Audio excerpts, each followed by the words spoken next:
তোকে ছুঁয়েছি আধারে। ভূমিকা তালুকদার। পর্ব 21 থেকে 25। জীবনে প্রথম যে দিন চুমু খেয়েছিলাম, সেদিন মাতাল ছিলাম আমি। নতুন নতুন খাওয়া শুরু করেছিলাম তো, মাথায় কোনো সেন্স ছিল না, উন্মাদ হয়ে গিয়েছিলাম। অথচ আজ দেখ, তুই এই উল্টো নেশায় ডুবে আছিস, উন্মাদ হয়ে আমার বুকে চড় নামাচ্ছিস। লিয়ানা একের পর এক চুমুতে জায়ানের বুক ভিজিয়ে দিচ্ছে। জায়ান শুধু চোখ বন্ধ করে তা ফিল করছিল। হঠাৎ যখন লিয়ানার ঠোঁট বুক থেকে নামতে নামতে নিচে নামছে, তখনই জায়ান পেছনে থেকে তার চুল শক্ত করে তার হাতের মুঠোয় চেপে ধরে। হাতের ফুলা ফুলা রক টান টান। আহহ! ব্যথার হালকা সুরের শব্দ বেরিয়ে আসে লিয়ানার ঠোঁট থেকে। অর্ধবোজা চোখে জায়ানের মুখের দিকে তাকিয়ে ফিসফিস করে বলে ওঠে, কি করছেন আপনি? ব্যথা পাচ্ছি তো, মরে যাব। জায়ান এবার আরেক হাতের 2 আঙুলে লিয়ানার থুতনি ধরে মুখটা আরো কাছে আনে। গরম নিঃশ্বাস মিশে যায় ওদের মাঝে, আর গলা নামিয়ে ধীরে বলে ওঠে, মরবে না, মরবে না রাধে। মন্ত্র ভালো জানি। 2-1খানা ঝাড়া দিয়ে বিষ করিব পানি। জায়ান লিয়ানার চুলের মুঠি ছেড়ে দেয়। তারপর 2 হাত বাড়িয়ে আলতো করে তার গাল দুটো ধরে চোখে চোখ রেখে গভীর কণ্ঠে বলে ওঠে, এই আমার হৃদয় পুরানো মানবী, তাকা আমার দিকে, আমার চোখের দিকে তাকা। এত তাড়াতাড়ি আমার প্রতি ভালো লাগা, ফিলিংস কিভাবে এলো তোর? নাকি অন্য সব নারীদের মতো আমার হটনেস ফিগারের আরে এই আগুন চোখের দেওয়ানা হয়েছিস? বল। কিছুক্ষণের নীরবতা। তারপরে আবার নিচু গলায় জায়ান বলে, ভালোবাসা। এসব ফাকিং লাভ টাফ আমি মানি না। না, তোর ভালোবাসার আমার দরকার আছে। ভালোবাসা কি, তার প্রকৃত অর্থ জানা নেই, জানতে চাইও না। আমি শুধু একটা জিনিস জানি, I am just addicted on you, only you. ড্রাগের নেশা ঠিক যেমন হয়, তার থেকেও ভয়ঙ্কর নেশা তুই আমার। এই নেশাই আমায় পাগল বানিয়েছে প্রতিটা মুহূর্তে। আর আমি জানি, এই নেশা আমি ইহকালেও ছাড়তে পারবো না। Never ever. এবার জায়ান আলতো করে আঙুল ছুঁয়ে দেয় লিয়ানার নিচের ঠোঁটে। লিয়ানা কেঁপে ওঠে। শুধু ডাগর ডাগর ব্রাউন মনির চোখ জোড়া মিলিয়ে রাখে জায়ানের ডার্ক ব্ল্যাক মনির চোখ জোড়ার পানে। অনেক হয়েছে তোর তিরিং বিরিং, আমার মুড চলে এসেছে, ধরে ছাড়বো না। পরে তুই এই মাতাল শরীর নিয়ে আমায় সামলাতে পারবি না। ইউ নো বেবি গেল, বাসর করার জন্য I need a dark place. এইসব লুতুপুতু ছোঁয়াছুঁইতে আমার একদমই পোষাবে না। সফট রোমাঞ্চ ভেরি ভেরি বোরিং। আমার আবার সব কিছু একটু বেশি বেশি লাগে। জায়ান ধীরে ধীরে নিজের প্যান্টের পকেট হাত ঢুকিয়ে এয়ারপিসটা বের করে কানে দিয়ে কানেক্ট করে মিসেস হানের কাছে কল দিল। 1 গ্লাস লেমন ওয়াটার নিয়ে আসুন, with cold water and sleeping pill. Mrs Han প্রথমে একটু অবাক হলেন, হঠাৎ এসব কেন? তবে জায়ানের নির্দেশ যেহেতু, তিনি আর কিছু না ভেবে শুধু একটি গ্লাস লেবুর শরবত বানিয়ে সার্ভিস ট্রলি করে নিয়ে দরজার পাশে এসে রেখে চলে যান। জায়ান ধীরে ধীরে লিয়ানাকে কোলে থেকে নামিয়ে এগিয়ে গিয়ে দরজা খুলে গ্লাসটি হাতে নিয়ে তার কাছে আসে। তবে ততক্ষণে লিয়ানার অবস্থা তেমন সুবিধাজনক ছিল না। জায়ানও ব্যাপারটা বুঝতে পেরেছে লিয়ানার আচরণ থেকে যে সে একটু খায়নি, তীব্র মাত্রায় খেয়ে ফেলেছে, যা কোনো সাধারণ অ্যালকোহল ছিল না। ফ্রান্সের সবচেয়ে ফেমাস আর স্ট্রং মদ অ্যাবসিন্থ, যাকে বলা হয় লা ফিভার্ট গ্রিন ফেরি বা সবুজ পরি, যাতে অ্যালকোহল কন্টেন্ট অনেক বেশি পরিমাণে থাকে, 70% - 80%। একটু বেশি খেলেই মাথা ঘুরে যায়, ব্ল্যাকআউট, হ্যালুসিনেশন পর্যন্ত হতে পারে। জায়ান লিয়ানাকে লেমন ওয়াটার খাওয়াতে সামনে এগোয়, তবে লিয়ানা বেডের চাদর শক্ত করে ধরে পিছাতে থাকে। জায়ান কিছুক্ষণ যাবৎ শান্ত সুরে লিয়ানকে খাওয়ানোর চেষ্টা করে, তবে কোনো লাভ না হওয়ায় জায়ানের মাথা গরম হয়ে উঠে কিছুটা জোরপূর্বক লিয়ানার মুখ শক্ত করে চেপে ধরে আঙুল দিয়ে তার নাকের নিঃশ্বাস বন্ধ করে পুরো গ্লাস খাইয়ে দেয়, এক টুকের সাথে স্লিপিং পিল, যেন নেশার ঘুর কমে একটু। লিয়ানা তখন চট করে জায়ানের গলা শক্ত করে জড়িয়ে ধরে নেয়। মুখ দিয়ে স্পষ্ট আওয়াজ না বেরোলেও ফিসফিস করে, আপনি আমায় কি খাইয়ে দিলেন? ছেহ, কত বাজে খেতে! আপনি কি যেন এতক্ষণ বলছিলেন, কি করবেন? চলুন করি, হি হি হি। বালল্য করব? বাল কিভাবে করে? আপনি কি বিয়ে করেছেন? আমি তো ভেবেছিলাম আপনার বউ আছে। আমার তো তখন হার্ট ব্রোকেন হয়েছিল। বউ ছিল মানে কি, আমার তো বউ আছে। কিন্তু আমি এখনো একদম পিওর ভার্জিন, চাইলে চেক করে দেখতে পারিস, নো প্রবলেম। এহহ, বউ থাকলে ভার্জিন কিভাবে? আপনার বউ কি সুন্দর না নাকি? হ্যাঁ, সুন্দর বটে, তবে আস্ত একটা মাথা মোটা। তবে অনেক সফট। কই দেখি তো। ঠিক তখনই জায়ান নিজের পকেট থেকে ফোন বের করে আনলো। স্ক্রিনে এক ঝলক আলো জ্বলে উঠল। আঙুলে আলতো 6 লক খুলে গেল। তারপর সে ফোনটা লিয়ানার মুখের সামনে ধরে দিল স্ক্রিনের। ওয়ালপেপারে ছিল একটা ছবি, গোলাপি রঙের থ্রি পিস পরা এক মেয়ে গালে হাত ঠেকিয়ে বসে আছে। আর সে মেয়েটি আর কেউ নয়, লিয়ানাই। সুন্দর না একটু নিও? আমার থেকে বেশি সুন্দর বলুন। মিলিয়ে দেখেন তো। কথাটা বলেই লিয়ানা নিজের চোখ জোড়া বন্ধ করে জায়ানের মুখের আরো কাছে নিয়ে আসে। জায়ান কিছুক্ষণ লিয়ানার দিকেই তাকিয়ে থাকে, উপর থেকে নিচ পর্যন্ত চোখ বুলিয়ে দেখে নেয়, তারপর ঠোঁট কামড়িয়ে বলে, ওহো, looking so hot, so you me. তারপরই লিয়ানার কাঁধ জোড়া শক্ত করে চেপে ধরে তাকে ঘুরিয়ে বিছানায় শুয়ে পড়ে লিয়ানার ঠাস করে জায়ানের বুকে এসে পড়ে। জায়ানের শক্ত বাহু থেকে ছাড়া পেতে কিছুক্ষণ ছটপট করতে থাকে লিয়ানা, জায়ানেরও ছাড়ার কোনো নামগন্ধ নেই। তবে স্লিপিং পিলের কারণে লিয়ানা জায়ানপুর বুকের উপরই ঘুমিয়ে পড়ে। রাতের শেষ প্রহর। গভীর অন্ধকারে চারপাশ সম্পূর্ণ নিস্তব্ধ। শুধু নিঃশ্বাসের ভারী আওয়াজ। পুরনো গাড়ির গ্যারেজ সম্ভবত বন্ধ পড়ে থাকা হবে। পিলারের পাশে ঝুলে থাকা পাইপ দিয়ে টপ টপ জল গড়িয়ে পড়ার শব্দ শোনা যায়। দরজার পাশে এক ছায়া মূর্তি দৃশ্যমান হয়, লম্বা দেহ, ডেনিম জ্যাকেট পরা, মুখে কালো মাস্ক লাগানো, যার এক হাতে দাঁড়ালো ছুরি, ছুরিটা চাঁদের আলোয় চকচক করছে, যার উপর রক্ত জমাট বেঁধে আছে। পুরনো রক্ত হবে। আরেক হাত একটা আধমরা লোকের চুলের মুঠি ধরে আছে। টেনে হিঁচড়ে ভিতরে ঢুকাচ্ছে লোকটা অর্ধ নগ্ন অবস্থায়, মুখ থেকে ফিসফোস গোমানির শব্দ বের হচ্ছে অনবরত। পুরো শরীরে গভীর ক্ষত চিহ্ন, চাবুকের আঘাত হবে। লোকটার পুরো শরীর কাঁপছে, রক্ত মিশ্রিত লালা মুখ বেয়ে গড়িয়ে পড়তে থাকে। এভাবে টেনে হিঁচড়ে আনার কারণে ক্ষত চিহ্নগুলো আরো তীব্র হয়ে উঠছে। কালো মাস্কম্যান এবার লোকটাকে চেয়ারে বসিয়ে তার চুলের মুঠি শক্ত করে ধরে চিৎকারে করে উঠে, জানোয়ারের বাচ্চায় দুনিয়াতে থাকার কোনো অধিকার নেই তোর। চিৎকারে পুরো গ্যারেজের দেয়ালে প্রতিধ্বনি হলো। পরমুহূর্তেই সে লোকটার গলায় মাছ বরাবর ছুরি ঢুকিয়ে দেয়। ছুরির আঘাতে লোকটার তাজা রক্ত ছিটকে এসে মাস্কম্যানের মুখে পড়ে। তবে রক্তের ছোঁয়া পেতেই সে তীব্র হাসিতে ফেটে পড়ে। তারপরই ছুরিটা টেনে খুলে আবার বসিয়ে দেয় লোকটার বুকের মাঝ বরাবর। এমন করে করে যেন খুব আনন্দ পাচ্ছিল সে। সাইকোগিরির মাত্রা এবার আরো বেড়ে গেল। এবার সে পকেট থেকে একটা দাঁড়ালো চাকু বের করে লোকটার হাত টেনে এনে আঙ্গুলগুলো কাটতে শুরু করে। এ হাত দিয়ে নোংরা কাজগুলো করতি, তাই না? এবার মাস্কম্যান নিজের গলায় লেগে থাকা রক্ত হাত দিয়ে মুছে সজোরে লোকটাকে লাথি মেরে ফেলে দেয় জোরে। লোকটা ততক্ষণে ছটফট করতে করতে মারা গিয়েছে। কিন্তু ব্ল্যাক মাস্কম্যান তখনও শান্তি পেল না। তার মধ্যে সাইকো সত্তা আরো তীব্র হলো। সে এবার লোকটার কাছে গিয়ে এক পা হাঁটু গেড়ে বসে খাটা এপাশ উপাস করল। হাতের চাকুটা দিয়ে লোকটার বুক বরাবর লম্বা দাগ কাটে। ধারালো চাকুর আঘাতে চামড়া কেটে দুভাগ হয়ে যায়। তারপর লোকটার হৃৎপিণ্ড টেনে ছিঁড়ে বের করে হাতে নিয়ে নেয়। এবারও থামল না। লোকটার মৃত দেহটা নগ্ন করে যৌনাঙ্গটাই কেটে দিল। তারপর একটা লাইটার বের করে পাশে পড়ে থাকা লোহার শিক গরম করে লোকটার কপালে বড় বড় করে লিখে দিল, র্যাপিস্ট। ফ্রান্সের সকাল।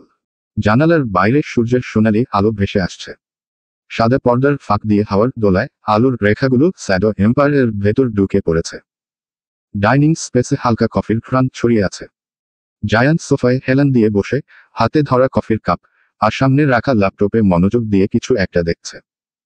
চোখ দুটি একেবারে স্থির, ঠোঁট শক্ত করে চেপে ধরা। হঠাৎ করেই তার দৃষ্টি বদলে যায়। চোখ দুটি অস্বাভাবিকভাবে কঠিন হয়ে উঠে, চোয়াল শক্ত।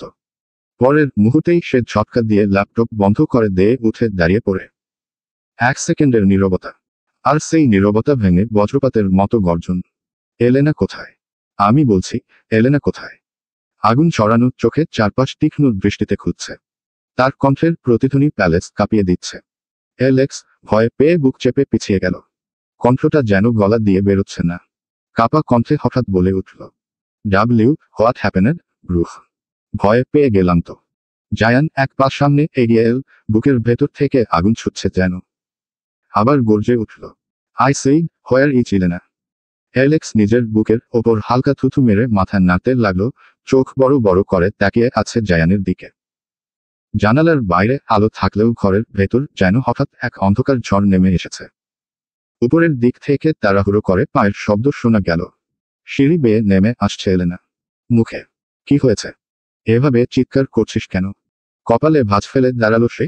আমার সাথে কি একটুখানি শান্ত স্বরে কথা বলা যায় না? এলেনাকে দেখেই জায়ানের চোখে আগুন জ্বলে উঠল। তার হাতে ধরা কফির কাপটা ছুঁড়ে মারল এলেনার দিকে। মুহূর্তেই কাপটা গিয়ে আছড়ে পড়ল এলেনার কপালে। তীক্ষ্ণ ভাঙা কাচের যেন দগদগের দাগ কেটে দিল। আহ হো, চিৎকার করে উঠল এলেনা। কপাল দুহাত দিয়ে চেপে ধরে এক হাঁটুতে বসে পড়ল। জায়ান তখন দাঁত খিচে ঘুমাচ্ছে, বুক ধরফর করছে। বড় বড় পা ফেলে এগুচ্ছে তার দিকে। ঠিক তখনই পেছনে থেকে জায়ানকে ধরে ফেলে এলেক্স। শক্ত করে ধরে ফেলল। শান্ত হ জয়ান, কি হয়েছে বলবি তো? এই রাগ, এই ক্ষোভ, কিসের জন্য? জায়ান চাকাতে লাগলো শরীর, কিন্তু এলেক্স আঁকড়ে ধরে রেখেছে। তবুও চোখ দুটো আগুনের মতো জ্বলছে, মুখ থেকে গর্জন ভেসে আসছে। ছাড় আমাকে, না হলে এই শেমলেস উইমেনের সাথে তোর কোবরও খুঁড়ে ফেলবো আমি। ছাড় আমায়। চোখে শিরা ফেটে বেরোনো রক্তিম দৃষ্টি। কত বড় সাহস তোর! আমার বউকে মদ খাইয়ে দিস। কি ভাবলি আমি বুঝবো না? কি ভেবেছিলি? How bitch are you, shameless, অসভ্য, জঘন্য উইমেন। এলেনা তখনও কপাল চেপে ধরেছে, রক্ত ঝরছে, কিন্তু বাকরুদ্ধ। জায়ানের বুক ওঠানামা করছে রাগে। আমি আগেই বুঝেছিলাম, আমার বউ এসব নিজের ইচ্ছায় কোনোদিনও খাবে না। তুই ওকে জোর করে খাইয়েছিস। আমি জানি না কিছু, তুই আমার বউয়ের পা ধরে ক্ষমা চাইবি। পায়ে ধরতে বলেছি মানে পা ধরবি? ইয়েস, পা ধরে বলবি, ভাবি I am sorry. Pantheon Sorbonne university ক্যাম্পাসের কোলাহলের ভিড়ের ভেতরেও একটা ছেলেকে একেবারে আলাদা করে চোখে পড়ছিল। এক কোণের টেবিলে বসে, দু হাত জড়িয়ে রেখেছে মাথার ওপর। সামনে খোলা বই, পাশে ধোয়া ওঠা কফির কাপ। চারপাশের শব্দ যেন তার কানে পৌঁছাচ্ছে না, একেবারেই নিজের দুনিয়ায় ডুবে আছে। সেই মুহূর্তে হালকা চঞ্চল ভঙ্গিতে হেলেনা ঢুকে পড়ল। লম্বা চুল কাঁধে ছড়ানো, ঠোঁটে দুষ্টু হাসি। দূর থেকেই ছেলেটাকে লক্ষ্য করছিল, অবশেষে এগিয়ে এসে টেবিলের ঠিক পাশে দাঁড়ায়। হেই হ্যান্ডসাম, একা একা বসে কি করছো? কোনো সাড়া নেই। ছেলেটা যেন শুনেইনি। এলেনা ভুরু কুচকে আবার ঝুঁকে তুড়ি বাজিয়ে বলে, তুমি কি বোবা নাকি? এবার হঠাৎ ছেলেটা মুখ তুলে তাকালো। তার চোখ দুটো এতটাই গভীর, এতটাই তীক্ষ্ণ যে মুহূর্তেই এলেনার বুক ধক করে উঠল। এলেনা ভয়টা আড়াল করে হেসে, ও মাই গড, এভাবে তাকিও না, বরফ গলেই পানি হয়ে যাব। হায় হায়, তুমি কি নিউ কমার? আবার কোনো উত্তর নেই। এলেনা হাত গুটিয়ে ঠোঁট কামড়ে হালকা নাক সিটকালো। আরে কিছু তো বলো, বাঙালি তাই না? অবাক হচ্ছ আমি কিভাবে বাংলা বলছি? আমার দুইজন ফ্রেন্ড আছে, ওদের থেকে শিখেছি। তার কথায় ছেলেটার চোয়াল শক্ত হয়ে উঠল। মুখটা আরো গম্ভীর হয়ে গেল। টেবিলে জোরে আঘাত করে মাথাটা আরো জোরে চেপে ধরে, যেন কোনো কথা একেবারেই শুনতে চাইছে না, বলা তো দূরের কথা।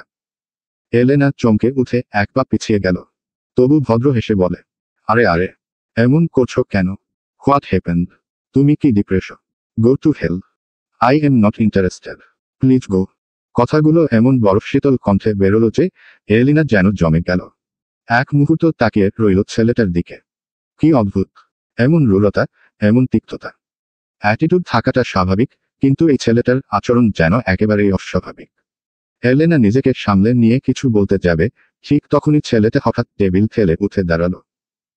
চেয়ারটা ঠকঠক শব্দে সরে গেল, আর কোনো দিকে না তাকিয়ে হুড়মুড় করে নিজের ডিপার্টমেন্টের দিকে হেঁটে যেতে লাগলো। তার অজান্তেই ব্যাগের ভেতর থেকে একটা ছোট্ট জিনিস মাটিতে খসখস শব্দ করে পড়ে গেল, একটা পাসপোর্ট। এলেনার চোখে পড়তেই সে ছটপট নিচু হয়ে সেটা তুলে নিল। কৌতূহল চাপতে না পেরে কভারটা উল্টিয়ে খোলামাত্র তার দৃষ্টি আটকে গেল ভেতরের ছবিতে। ঠান্ডা চোখে তাকিয়ে থাকা এক তরুণ, ঠিক সে ছেলেটাই।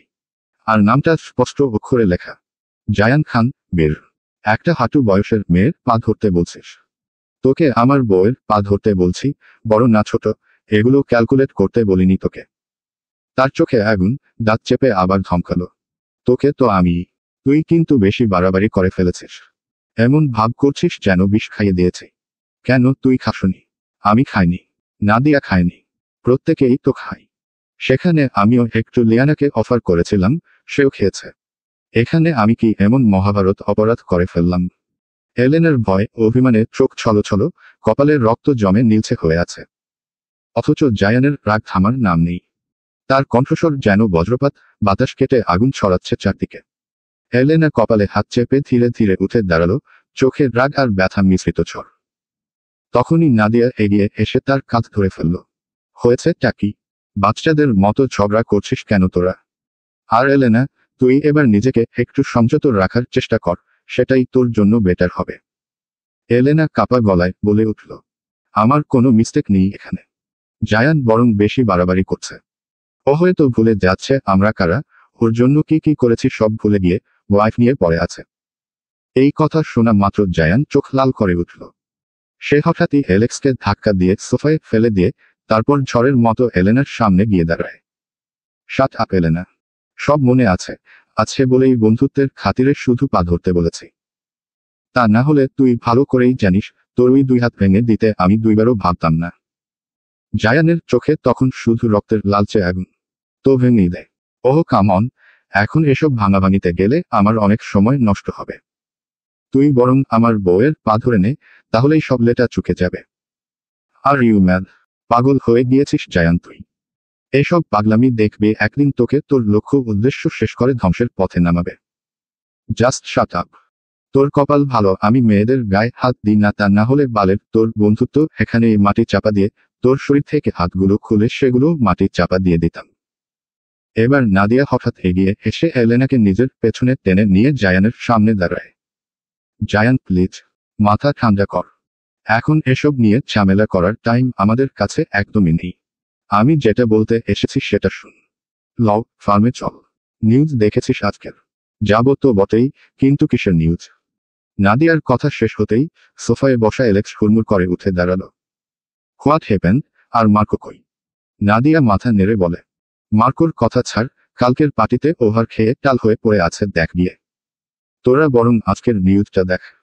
এলেক্স তড়িঘড়ি করে টেবিল থেকে রিমোটটা হাতে তুলে নিল, টিভি অন করল।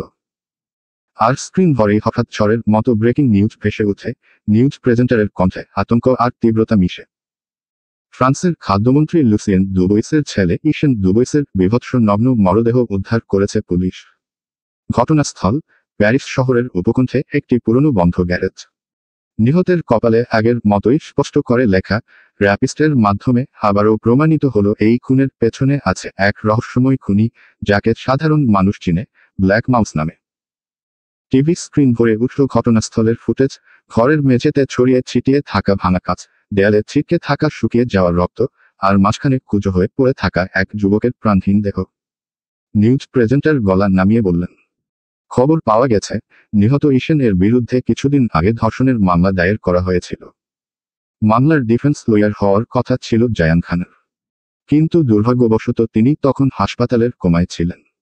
সুস্থ হয়ে মামলার রায়ের আগেই ঘটে গেল ইশেন দুবইসের ভয়ঙ্কর হত্যাকাণ্ড। কিন্তু এখনো পর্যন্ত কেউ জানেন না এই ব্ল্যাক মাউস আসলে কে, কেমন দেখতে, কিংবা কোথায় থাকে।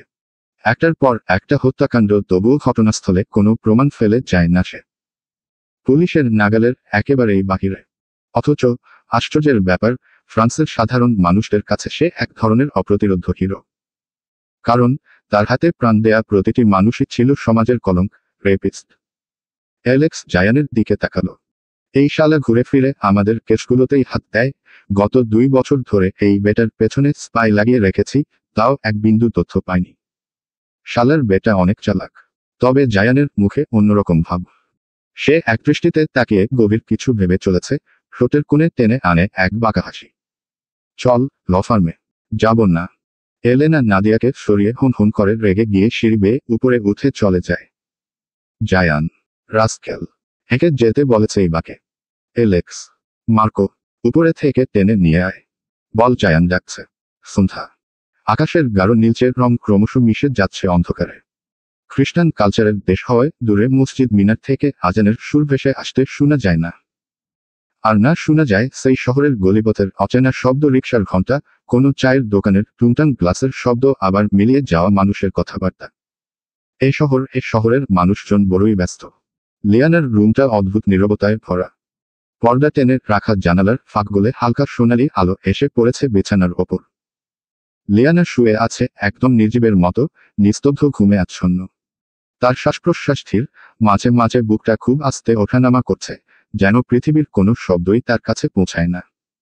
আসলে লিয়ানা এমনিতেই ঘুমকাতুরে মেয়ে। সকালবেলা মায়ের ডাক ছাড়া কোনোদিনই বিছানা ছাড়তে পারেনি। কলেজ থেকে ফিরেই শুয়ে পড়ত, আর রাতে তাড়াতাড়ি ঘুমিয়ে পড়ত। দিন রাত জুড়েই যেন তাকে ঘিরে থাকে ঘুমঘুম আবেশ। কখনো কখনো ক্লাসরুমেই বেঞ্চর উপর নাক ডেকে ঘুমিয়ে থাকত। কিন্তু আজকের দিনটা আলাদা। রাতে জায়ান তাকে খাইয়ে দিয়েছে ঘুমের ওষুধ। সকালের পর থেকে এখনো অবধি একবারও চোখ খোলেনি সে। খাওয়া দাওয়া, তার কোনো নামগন্ধ নেই। যেন সময় থেমে আছে তার শরীরে, শুধু ঘুমের অন্ধকার একের পর এক ঢেউ হয়ে ভাসিয়ে নিচ্ছে তাকে। মিসেস হান কয়েকবার এসে দরজা খুলে ভেতরে ঢুকেছেন। নরম গলায় ডেকেছেন, হালকা করে নাড়িয়েছেন। কিন্তু লিয়ানার শরীর থেকে কোনো প্রতিক্রিয়া নেই। প্রতিবার ব্যর্থ হয়ে বাইরে চলে গেছেন তিনি। এদিকে জায়ান সকাল থেকে বাড়িতেই নেই। কিন্তু অনুপস্থিত থেকেও যেন সবখানে ছায়া ফেলে রেখেছে। সারাদিনে বহুবার ফোন করেছে মিসেস হানের কাছে। প্রতিবার একই কথা, আমার লিন উঠেছে। না, এখনো ওঠেনি। এভাবেই দিন ফুরিয়ে গেছে। রুমের ভেতরে নীরবতা আর নিস্তব্ধতার মধ্যে ডুবে আছে লিয়ানার শরীর, বাইরে কিন্তু অন্য ছবি। জায়ানের ল ফার্ম এখন উত্তপ্ত। খাদ্যমন্ত্রীর ছেলের ইস্যুতে মিডিয়া, লোকজনের ভিড়, সাংবাদিকদের ক্যামেরা, ফোন কল, সব মিলে অস্থির এক পরিবেশ। প্রতিটা টেবিল ভর্তি ফাইল, কাগজপত্র ছড়ানো, মানুষ দৌড়ঝাঁপ করছে এক কেবিন থেকে ও কেবিন। সেখানে সবাই চরম ব্যস্ত, চারদিকে যেন এক ঝড় উঠেছে। নাদিয়া, এলেক্সদের অনেক আগেই বাড়ি পাঠিয়ে দিয়েছিল জায়ান। কালো রাতের পার্টির পর থেকেই মার্কোর কোনো খোঁজ নেই, বাড়িতেও ফেরেনি সে। কে জানে কোথায় গিয়ে পড়ে আছে। রাত ক্রমেই গভীর হচ্ছে। জায়ান টেবিলের সামনে বসে কফির কাপ ফুটে তুলল, এক চুমুক দিয়ে আবার নামিয়ে রাখল। সামনে ছড়িয়ে থাকা কিছু গুরুত্বপূর্ণ ফাইলের পাতায় চোখ বুলিয়ে যাচ্ছিল। চোখে মুখে ক্লান্তির ছাপ স্পষ্ট, তবু ভেতরে যেন কিছু ভেবে চলেছে গভীরভাবে। হঠাৎ উঠে দাঁড়ায় সে। চেয়ারের পাশে রাখা নিজের খোলা ব্লেজারটা তুলে নিয়ে শার্টের ওপর গায়ে চাপাল। পিছন পিছন কয়েকজন গার্ড এগিয়ে আসছিল। জায়ান হাতের ইশারায় থামিয়ে দিল তাদের। চারপাশে সারাক্ষণ এত দেহরক্ষী ঘুরঘুর করা সে একদমই পছন্দ করে না। নিজেকে কিভাবে রক্ষা করতে হয় সেটা জায়ান খুব ভালো করেই জানে। রাত প্রায় 10টা। স্যাডো এম্পায়ারের বাইরে এসে থামল জায়ানের গাড়ি। দরজা খুলে নামতেই বড় বড় পদক্ষেপে ভেতরের দিকে এগিয়ে গেল সে। মিসেস হান তখন ডাইনিং টেবিল গুছাচ্ছিলেন। জায়ানকে ঢুকতে দেখে খানিকটা অবাক হলেন। কারণ তিনি তো এই বাড়িতে 5-6 বছর ধরে কাজ করছেন, তবুও একবারও দেখেননি জায়ানকে এত রাতে বাড়ি ফিরতে। যেদিন ওর ওপর কাজের চাপ বেশি থাকতো সেদিন ল ফার্মেই রাত কাটাত। বাড়ি ফিরতই না। কিন্তু আজ ফিরল, আসবেই বা না কেন? এখন তো ঘরে বউ আছে। মিসেস হান ঠোঁটের কোণে একটুখানি মুচকি হাসলেন। জায়ান মিসেস হানের দিকে তাকিয়ে বলল, একটু পর আমার রুমে খাবারটা দিয়ে আসবেন। মিসেস হান মাথা নাড়লেন সম্মতিতে। উপরে এসে নিজের রুমের দরজা খুলতেই পুরো রুম অন্ধকার। পর্দাগুলো ঠিক যেমন করে টেনে রেখে গিয়েছিল সে তেমনি আছে, তবে বারান্দার পর্দাগুলো বাতাসে দুলছে। ফাঁক গলে বাইরে পূর্ণিমার চাঁদের আলো এসে সোজা তার বেডের ওপরে পড়েছে। সেই আলো ব্রাশ করে রেখেছে লিয়ানার পুরো শরীর। তার গায়ে রয়েছে সেই লেডিস শার্ট যা জায়ানি কাল রাতে ওকে পরিয়ে দিয়েছিল। রাতের নিস্তব্ধতা ভাঙতে ভাঙতে বাথরুমের দরজা খুলল। জায়ান। ভিজে চুল থেকে টপ টপ করে জল গড়িয়ে পড়ছে, হাতে ধরা তোয়ালে দিয়ে আস্তে আস্তে মুছছে সে। গায়ে কেবল ট্রাউজার, খালি বুকের ওপর দিয়ে জলের ফোঁটাগুলো গড়িয়ে নেমে আসছে বুকের ভাঁজ বেয়ে। শাওয়ার শেষ করে ভারী পা ফেলে সে এগিয়ে এসে দাঁড়ালো আয়নার সামনে। কিছুক্ষণ নিজের প্রতিবিম্বের দিকে তাকিয়ে রইল, তারপর চোখ ধীরে ধীরে সরে গেল বিছানার দিকে। গভীর ঘুমে তলিয়ে থাকা মেয়েটার শরীরটাকে চাঁদের আলো যেন আরো স্পষ্ট করে তুলেছে। ঘুমের মধ্যে এত নড়াচড়া করেছে যে জামাটা পুরো এলোমেলো, বোতামগুলো অর্ধেক খোলা, নিচে পড়ে থাকা স্কার্টও উঠে গিয়ে উন্মুক্ত করে দিয়েছে তার পা। জায়ানের ঠোঁটে দুষ্টু এক হাসি খেলে গেল। নিচু স্বরে ফিসফিস করে বলল সে, বেচারি যখন ঘুম ভেঙে দেখবে পরনের জামাটা আমি নিজের হাতে পাল্টিয়ে দিয়েছি, তখন কি গালমন্দই না করবে। ঈষৎ বউয়ের মুখে গালি শোনার মধ্যেও আলাদা এক মজা আছে। কথাগুলো বলতেই যেন নিজের ভেতরেই হেসে উঠল সে। তোয়ালেটা টেবিলের ওপর ছুঁড়ে রেখে ধীরে ধীরে ঘুরে দাঁড়ালো। তার চোখ থেমে রইল লিয়ানার ওপর। শ্বাসপ্রশ্বাসের হালকা ওঠানামা করা লিয়ানার বুক, চুল কপালের ওপর এলোমেলোভাবে ছড়িয়ে পড়া, আর চাঁদের আলোয় আধখোলা শরীর সবকিছু মিলিয়ে দৃশ্যটা যেন তাকে আরো কাছে ডাকছিল। এক মুহূর্তও না থেমে জায়ান আস্তে আস্তে ভারী পায়ে এগিয়ে গেল বিছানার দিকে। হাঁটু গেড়ে বসে পড়ে বিছানার পাশে। লিয়ানার অর্ধ উন্মুক্ত উদরের দিকে কিছুক্ষণ দৃষ্টিপাত ফেলে রাখে সে। তারপর জিভ দিয়ে ঠোঁট জোড়া ভিজিয়ে নেয়, তারপর নিজের মুখ দিয়েই লিয়ানার উদর পুরোটা উন্মুক্ত করে দেয়। যার ফলে লিয়ানার উদরের মাঝে থাকা মধ্যমণি ভাসমান হয়ে ওঠে, আর জায়ান তাতে আলতো করে চুমু খায়। তারপর জোরে একটা কামড় বসিয়ে দেয়। জায়ানের দাঁতের স্পর্শ পেতেই লিয়ানার শরীরে হালকা কাঁপন সৃষ্টি হয়। সে নিজের হাত রাখে উদরের ওপর। লিয়ানার হাত রাখতেই জায়ান মাথা সরিয়ে নেয়। কিন্তু জায়ান নাছোড়বান্দা ততক্ষণে তার ভিতরে থাকা নেশা তীব্র হতে থাকে। তার বউ কেন এভাবে শুয়ে থাকতে হবে সে কি জানে না। তাকে এভাবে দেখলে জায়ানের মাথা আউট অফ কন্ট্রোল হয়ে যায়। জায়ানের নেশালো দৃষ্টি এবার লিয়ানার শার্টের খোলা বোতামের দিকে যায়। জায়ান উঠে লিয়ানার গলায় আলতো করে হাত রেখে আরেক হাতে শার্টের বোতাম খুলতে যাবে তখনই লিয়ানা চোখ খুলে। তবে ঘুমের ঘোরে নিজের উপরে জায়ানকে এভাবে দেখেই হঠাৎ ভয় পেয়ে চিৎকার দিয়ে ওঠে। ওমাগো, কে? ভূত নাকি? হায় আল্লাহ, বাঁচাও আমাকে! লিয়ানাকে এভাবে চিৎকারে করতে দেখেই জায়ান লিয়ানার মুখ জোরে চেপে ধরে ফেলে। আরে বেয়াদব, চুপ! আমি ভূত হতে যাব কেন? স্টুপিড মেয়ে! আপনি? ইয়েস শশ, আমি। এভাবে এত রাতে চিৎকার দিয়ে উঠেছিস যে মানুষজন ভাববে আমি কি না কি করে ফেলেছি তোর সাথে। করে ফেলেছেন মানে? লিয়ানা দুহাত দিয়ে নিজের বুক চেপে ধরে তারপর উপর থেকে নিচ পর্যন্ত নিজেকে ভালোভাবে স্ক্যান করে নেয়। নিজের জামাকাপড় এরকম এলোমেলো অবস্থায় দেখে জায়ানের দিকে তাকায়। ছিহহ, ছি ছি, ছিহরে! আপনি এভাবে আমার ঘুমানোর সুযোগ নিতে পারলেন না? বউ, একদমই না। লিয়ানার মাথায় হাত রেখে। মিথ্যে বলবেন না, একদমই। মহা মুশকিল তো। আমি কেন নিজের বিয়ে করা বউয়ের সুযোগ নিতে যাব? আমার যা দরকার আমি তা নিতে যাচ্ছিলাম। এখানে সুযোগ নেয়ার কি আছে বেবি? আজ তো একটা অসভ্য লোক আপনি। আমি অসভ্য হলে তুই কি ভুলে গেলি কালো রাতের কথা? কাল রাত মানে? জায়ান ঠোঁট কামড়িয়ে লিয়ানার দিকে ঝুঁকে। ইয়েস শোষ সুইটহার্ট, কাল রাতে আমাদের মধ্যে অনেক দুষ্টু দুষ্ট রোমান্স হয়ে গিয়েছে। জায়ানের এমন কথা শুনে লিয়ানার কান গাল দুটো টমেটোর মতো লাল হয়ে যায়। দাঁতের দাঁত পিষে নিজের শার্টটা আরো জোরে চেপে ধরে, তবে নিজের পরনের শার্ট দেখেই চোখ কপালে উঠে যায় তার। নাক ছিটকিয়ে বলে, আমার জামা কে বদলালো? জায়ান নিজের কপালের সামনের পরে থাকা চুলগুলো বেক ব্রাশ করতে করতে। জি মহারানী, এটাও আপনার প্রাণপ্রিয় স্বামী করেছে। কি হো হো হো। আপনাকে যতটা অসভ্য ভাবতাম আপনি তার থেকেও এক ধাপ এগিয়ে। লিয়ানা ঠোঁট উল্টিয়ে আবার বলে, আপনি কি আমার সব দেখে নিয়েছেন? না তো, একদমই না। চোখ বন্ধ করে রেখেছিলাম। সব? সত্যি? না, একটু দেখেছি। দুষ্ট হেসে। ঈশ্বর! লিয়ানা এইবার বেডের উপরে থাকা বালিশ হাতে নিয়ে জায়ানকে মারতে শুরু করে। অসভ্য, ইতর লোক! ঈশ্বর! আমার এত লজ্জা লাগছে, মন চাচ্ছে মাটি খুঁড়ে তার নিচে ঢুকে পড়তে। কি দুর্দিন এলো আমার, শেষে কিনা বউয়ের হাতে মার খেতে হচ্ছে। মানুষ মার খায় আমার হাতে, আর আমি মার খেয়ে যাচ্ছি বউয়ের হাতে। ফ্রান্সের প্রেসিডেন্টও বউয়ের হাতে থাপ্পড় খেয়েছিলেন, আর আমি খাচ্ছি বালিশের বাড়ি। এক কাজ কর, মাটিটা বরং আমার জন্যই খুঁড়, তাহলে তাতে আমি ঢুকে পড়ি। মিডিয়ার লোকজন যদি জানতে পারে আমার সঙ্গে কি ঘটল, তারা তো রীতিমতো হাসাহাসি শুরু করে দিবে। লিয়ানা কিছু না বলেই আরো জোরে জোরে জায়ানকে মারতে থাকে। মারতে মারতে জায়ানকে বিছানায় শুইয়ে দেয়। তারপর জায়ানের পেটের উপরেই বসে পড়ে বালিশ দিয়ে বাড়ি দিতে যাবেই তখনই জায়ান বালিশ ধরে ফেলে। লিয়ানাও বুঝতে পেরে উঠতে যাবে, কিন্তু জায়ান লিয়ানার হাত ধরে কাছে টেনে আনে। বল, কে কাছে আসে? বারবার। লিয়ানার বুক কেঁপে ওঠে। হার্টবিট ফাস্ট চলতে শুরু করে।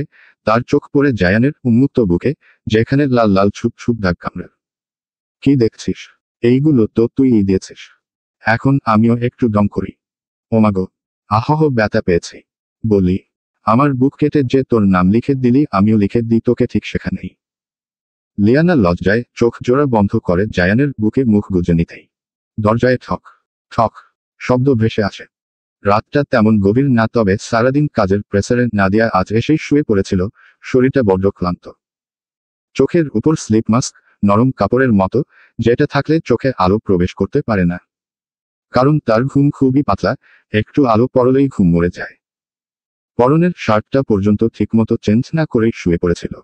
গভীর ঘুমে তলিয়ে যাওয়ার আগেই হঠাৎ তার ফোনে মেসেজ নোটিফিকেশন এলো। শব্দটা কানে যেতেই বিরক্ত ভঙ্গিতে শরীরটা একটু নাড়ালো। বিরক্তি ঝরে পড়ল মুখে। কিন্তু আবারও মেসেজ আসতেই স্লিপ মাস্কটা চোখ থেকে সরিয়ে কপালে ঠেলে দিল। ফোনটা হাতে তুলে নিয়ে একেবারে সাইলেন্ট করে ঘুমাবে ভেবেছিল। কিন্তু স্ক্রিনে তাকাতেই ভ্রু কুঁচকে গেল। অপরিচিত নাম্বার। মেসেজে লেখা, বাসার নিচে এসো। নাদিয়া চমকালো। এত রাতে কে মেসেজ পাঠালো তাকে? বাসার নিচে মানে কি? কোনো অপরিচিত মানুষ তো এই শ্যাডো এম্পায়ার এ অনুমতি ছাড়া প্রবেশ করতে পারবে না। চারপাশে এত হাই সিকিউরিটি। তাহলে কিন্তু নাদিয়া ভীত হলো না। হবে এই বা কেন? এসব তার কাছে অচেনা না। তাদের কি শত্রু কম আছে নাকি? চারপাশে পিঁপড়ের মতো ঘুরে বেড়ায় শত্রুপক্ষের লোক। নিজের শার্টের ওপরের দুটো বোতাম লাগাতে লাগাতে বালিশের পাশে রাখা বন্দুকটা হাতে তুলে নিল। সরাসরি দরজা খুলে বেরিয়ে এলো। জায়ান বা অন্য কাউকে কিছু বলল না। ভেবেছিল যদি গন্ডগোল মনে হয় তবে এয়ারপিসে সিগন্যাল পাঠিয়ে দেবে। এখন আপাতত নিজেই গিয়ে দেখে আসবে কে অপেক্ষা করছে এই রাতে বাসার নিচে। তবে যেতে যেতে নাদিয়ার মনের সন্দেহ দানা বাঁধল। কোনো ষড়যন্ত্রকারী হলে এভাবে তাকে তার পার্সোনাল ফোনে মেসেজ পাঠাবে কেন? ব্যাপারটা বড্ড অদ্ভুত, অস্বাভাবিক আর সন্দেহজনক। এভাবেই নানা ভাবনার ভিড়ে ডুবে থাকতে থাকতে নাদিয়া এসে দাঁড়ালো এম্পায়ার গার্ডেনের সামনে। অন্ধকারে গাছগুলোর ছায়া যেন আরো রহস্যময় লাগছিল। হঠাৎই ফোনে আবার নোটিফিকেশন বেজে উঠল। স্ক্রিনে চোখ যেতেই এবার পড়ল, চলে এসেছ। যা বলছি ভালোভাবে শোনো, না মানলে খুব খারাপ হয়ে যাবে। নাদিয়ার ঠোঁট বেঁকে গেল, চোখ শুরু হলো। হুমকি? ফাজলামো পেয়েছেন নাকি এটা আবার কোন শালা? এত রাতে আমার সাথে এই কি খেলা খেলতে চাইছে? আচ্ছা, আমিও দেখতে চাই, দেখা যাক কে। তারপর ঠান্ডা নিঃশ্বাস ফেলে হাতে ধরা বন্দুকটা আরো শক্ত করে ধরে গার্ডেনের অন্ধকার থেকে বের হয়ে সরাসরি গাড়িতে উঠে বসল সে। ইঞ্জিন অন করার সাথে সাথে হেডলাইট জ্বলে উঠতেই তার চোখে পড়ল লোকটা দেওয়া লোকেশন। স্টিয়ারিং শক্ত করে ধরে গাড়ির স্পিড ধীরে ধীরে বাড়তে লাগলো এবং মুহূর্তের মধ্যেই নাদিয়া ছুটে চলল অজানা ঠিকানার পথে। লোকটা বড্ড চালাক। নিস্তব্ধ শুনশান ফরাসি রাস্তার কোণে নাদিয়াকে এনে দাঁড় করিয়েছে। চারপাশে নেই কোনো কাকের ডাক, নেই রাতজাগা কোনো পাখির ডানা চাপটানোর শব্দ। একেবারে গা শিহরিত হওয়ার মতো জায়গায়। অতল নিস্তব্ধতা যেন কানে সিস্কার মতো ঢুকছিল। কাউকে দেখতে না পেয়ে নাদিয়া নিজের হাতে ধরা বন্দুকটা হেঁকে হেঁকে এপাশ ওপাশ তাক করে ঘুরিয়ে ঘুরিয়ে দেখতে লাগলো। ঠোঁট শক্ত হয়ে এলো, চোখে তীক্ষ্ণ আগুন জ্বলল। কি রে, সাহস থাকলে সামনে আয়। এভাবে চোরের মতো লুকিয়ে থেকে কি লাভ, তাও কিনা একটা নারীর কাছে। কথাগুলো বলতে বলতে নাদিয়া পায়চারির মতো ঘুরতে ঘুরতে চারপাশ দেখতে লাগলো। ফোনের লোকেশন আগেই অন করে রেখেছিল।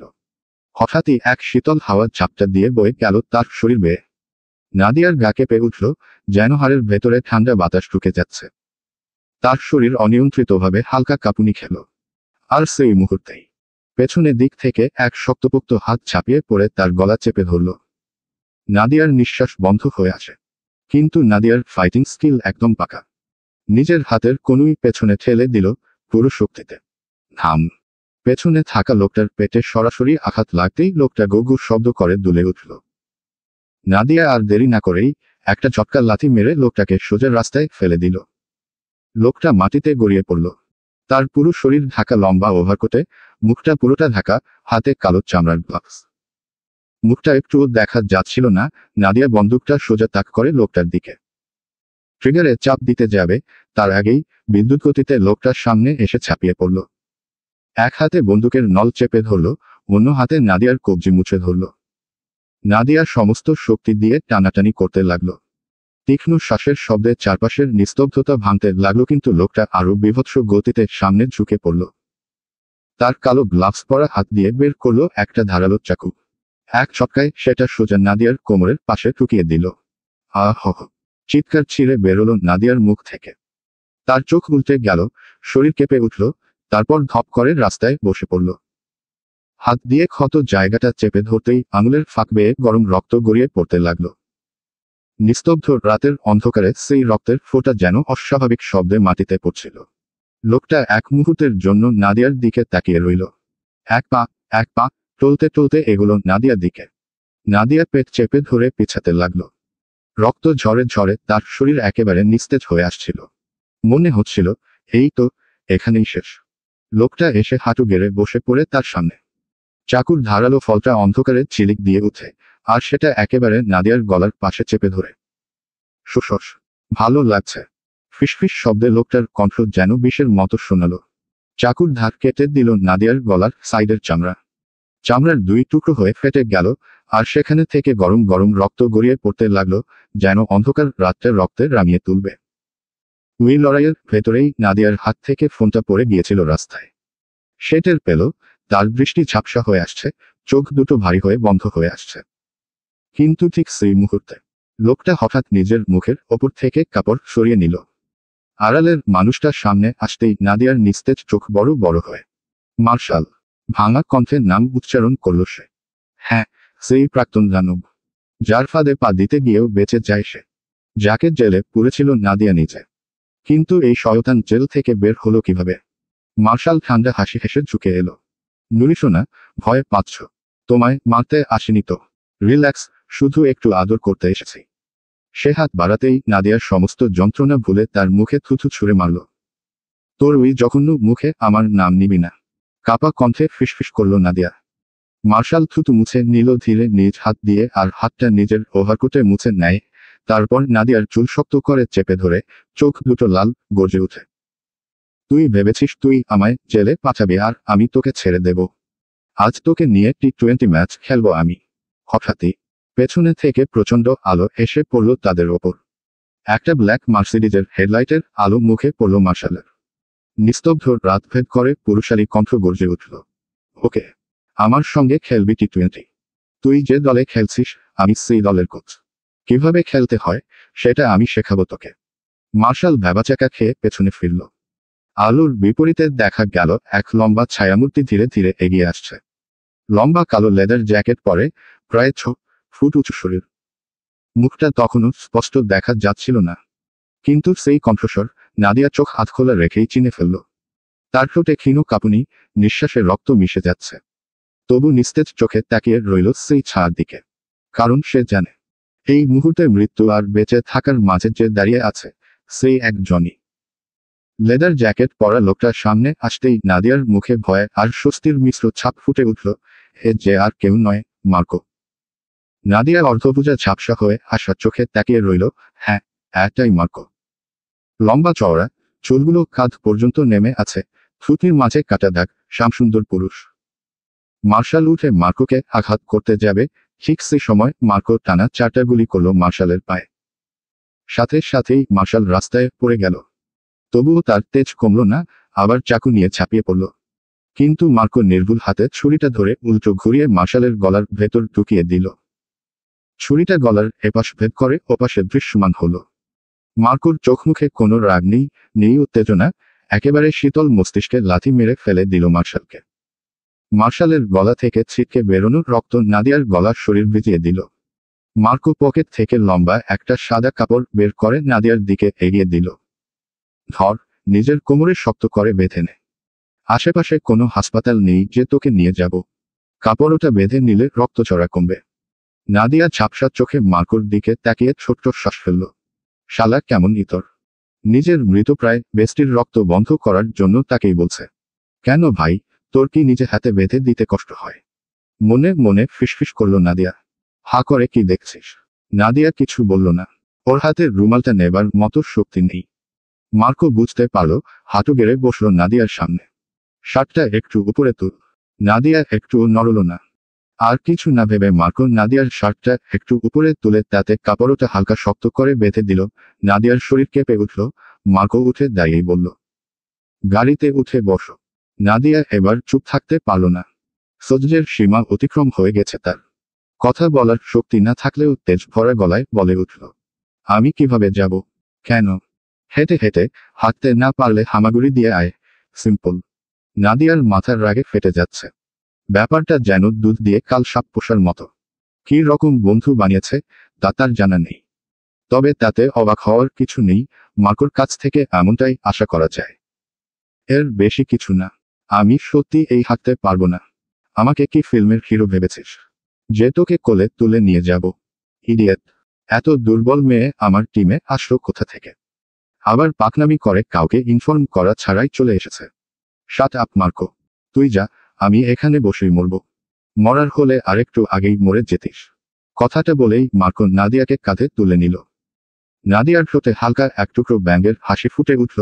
সে আলতো করে মার্কোর গলা ধরে রাখল। নাদিয়াকে গাড়িতে বসিয়ে সিটবেল্ট বেঁধে দিয়ে মার্কো গিয়ে ড্রাইভিং সিটে বসে পড়ল। তবে নাদিয়ার চোখ পড়ে গাড়ির স্টিয়ারিং এর দিকে, বুঝতে তার একটুও দেরি হলো না। মার্কো গাড়িটা ফুল স্পিডে চালিয়ে এসেছে তার কাছে। নাদিয়া সব বুঝল, কিছুই বলল না, একবার মার্কোর দিকে তাকালো, তারপর আবার মুখ ঘুরিয়ে দিল অন্ধকার রাস্তাটার দিকে। প্রাক্তনকে মেরে ফেলেছি তাই খুব কষ্ট হচ্ছে নাকি তোর? একদমই না, আফসোস হচ্ছে। নিজের হাতে মারতে পারিনি সে কারণে। মার্কুস শুধু একটু বাঁকা হাসল। গাড়িটা অচেনার রাস্তায় ঢুকে গেল ধীরে ধীরে। দরজায় ঠক ঠক আওয়াজ। শব্দটা কানে যেতেই জায়ান ভ্রু কুঁচকে বিরক্ত স্বরে বলে, আমার রোমাঞ্চ নষ্ট করার জন্য আম্পায়ারের লোকুলা সেরারে। লিয়ানা জায়ানের ওপর থেকে উঠে গিয়ে দরজা খুলে দিল। বাইরে কেউ নেই, শুধু খাবারের ট্রলি রাখা। লিয়ানার বুঝতে দেরি হলো না, মিসেস হান এসেই খাবার দিয়ে আবার চলে গিয়েছেন। সে খাবারটা হাতে নিয়ে রুমের ভেতরে ঢুকে পড়ল।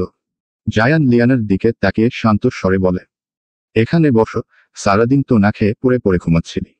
লিয়ানা অবাক হয়ে জিজ্ঞেস করে, আপনি খেয়েছেন? জায়ান মাথা নাড়ল। না। কেন? তোর খাওয়া হয়নি তাই। লিয়ানার ঠোঁটে একচিলতে হাসি খেলে গেল। সে মজা করে জিজ্ঞেস করল, উফ, এত ভালোবাসেন আমায়? আমি খাইনি বলে আপনিও খাননি? জায়ান গম্ভীর গলায় জবাব দিল, আমি কবে বললাম ভালোবাসি তাই? খেতে মন চাইনি তাই খাইনি। ব্যাস। জায়ানের এমন কথা শুনে লিয়ানার হাসিমাখা মুখটা আচমকাই ভ্যাপসা আমসত্বের মতো বিগড়ে গেল। সে গোমরা মুখে, খাবো না আমি। আপনি খান, যত সব, বলে সে উঠে যেতে লাগল। কিন্তু জায়ান তার হাত শক্ত করে ধরে আবার বিছানায় বসিয়ে দিল। তারপর প্লেটটা হাতে নিয়ে খাবার তুলে লিয়ানার মুখের সামনে ধরল। নে, হা কর। লিয়ানা হতভম্ব। সে ঠিক দেখছে তো। পিটপিট করে জায়ানের দিকে তাকিয়ে রইল। বিশ্বাস করাই মুশকিল, জায়ান নাকি তাকে নিজ হাতে খাইয়ে দিতে চাইছে। লিয়ানা নিজের হাতে জোরে একটা চিমটি কেটে নিল। যেন সে স্বপ্নে নয়, বাস্তবেই বসে আছে।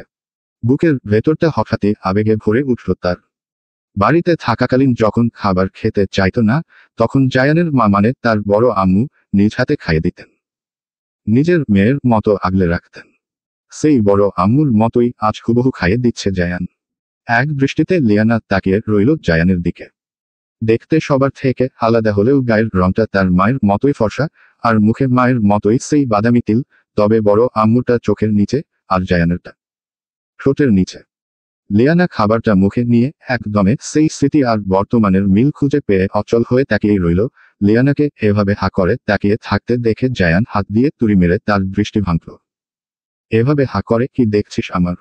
আজকে কি বেশি হট লাগছে নাকি আমায়? লিয়ানা ঠোঁট বাঁকিয়ে হালকা কটাক্ষ ছুড়ে দিল। এহো, আসছে নিজেই নিজের প্রশংসা করতে। মনে রাখবেন, নিজে যারে ভালো বলে ভালো সে নয়, লোকে যারে ভালো বলে ভালো সে হয়। জায়ান মুচকি হেসে গম্ভীর গলায় জবাব দিল, তাই নাকি? আমি ভালো না? খারাপ কোন দিক দিয়ে? তোর মুখ দিয়েই বল। তুই যা বলবি তাই মানব। লোকজনের কথা কানে নেই না আমি। কিন্তু তুই যা বলবি সেটাই আমার কাছে সত্যি।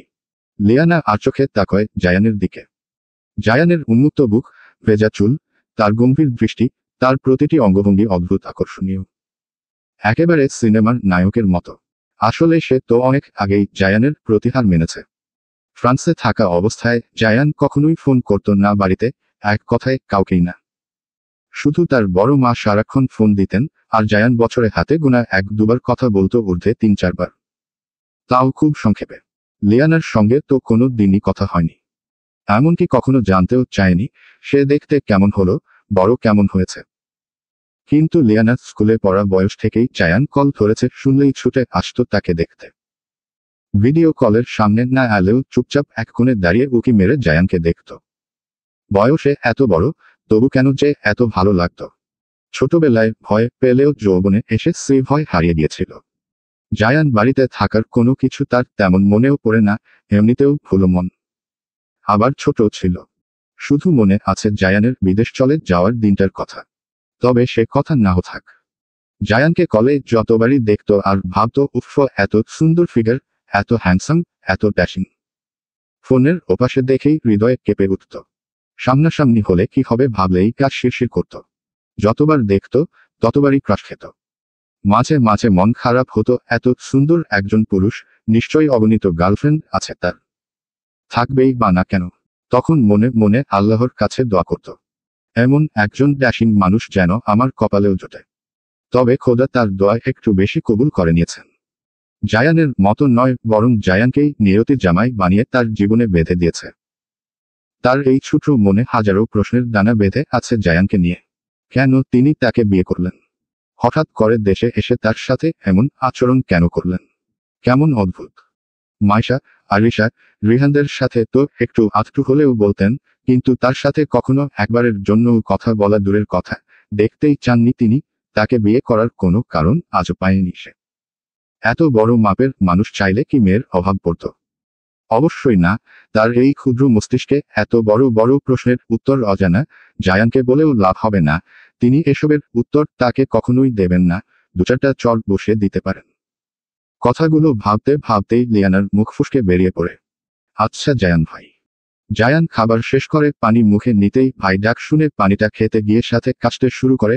লিয়ানা থতমত খেয়ে জায়ানের দিকে হাত বাড়াতে যাবে, ঠিক তখনই তার গালে কষিয়ে চট বসিয়ে দেয় জায়ান। বিয়ের আগেই ভাই ডাকতে নিষেধ করেছিলাম, তুই তো দেখি বিয়ের পরেও ভাই ডেকে যাচ্ছিস। লিয়ানা গালে হাত দিয়ে ঠোঁট উল্টে তাকিয়ে রইল, গালখানা লাল হয়ে উঠেছে। আমি কি ইচ্ছে করে বলেছি নাকি? মুখ ফুসকে বেরিয়ে গেছে। জায়ানের কণ্ঠে ঝড়। বেয়াদব, তোর মুখটা একদিন আমি সেলাই করে দেব। কি বলতে চাইছিলি ঠিক করে এবার বল। থাপ্পড় মেরে আবার জিজ্ঞেস করছে, এখন আর বলার সাহস আছে নাকি আমার? মনে মনে আওড়ালো লিয়ানা।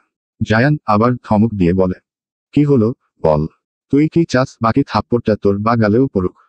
না মানে, ইয়ে, বলতে চাইছিলাম যে, আপনার কি কখনো কোনো গার্লফ্রেন্ড ছিল? লিয়ানা চোখ বন্ধ করে বলে দিল কথাটা।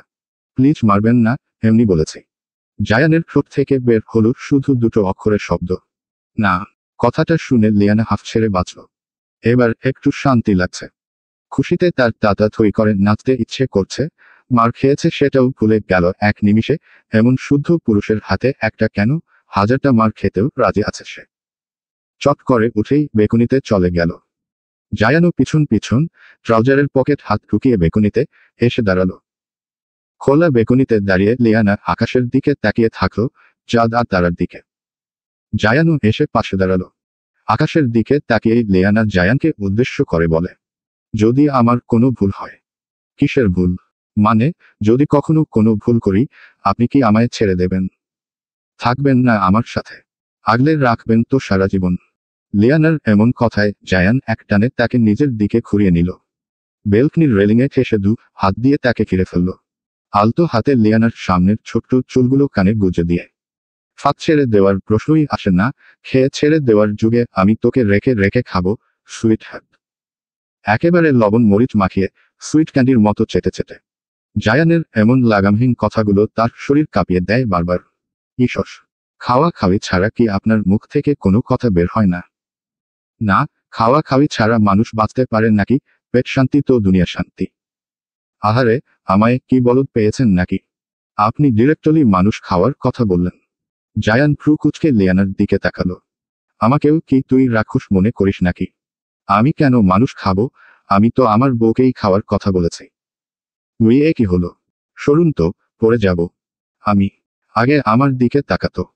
লিয়ানাম ঠোঁট ফোলানো ভঙ্গিতে জায়ানের দিকে তাকালো। তার কেমন লজ্জা লজ্জা লাগে জায়ানের দিকে তাকাতে।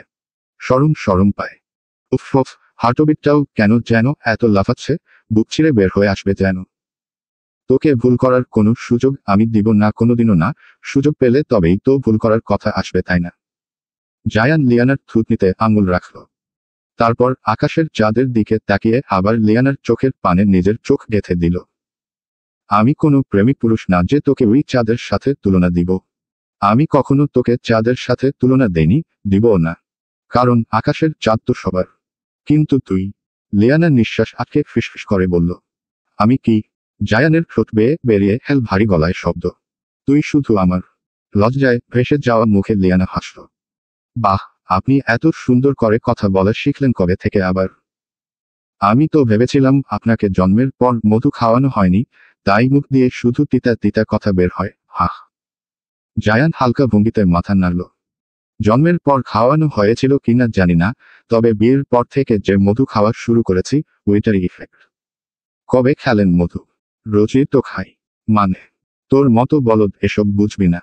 লিয়ানা দীর্ঘশ্বাস ফেলে গুনগুন করল, আপনি গুরু, আমি শিষ্য। বুদ্ধি আমার কম।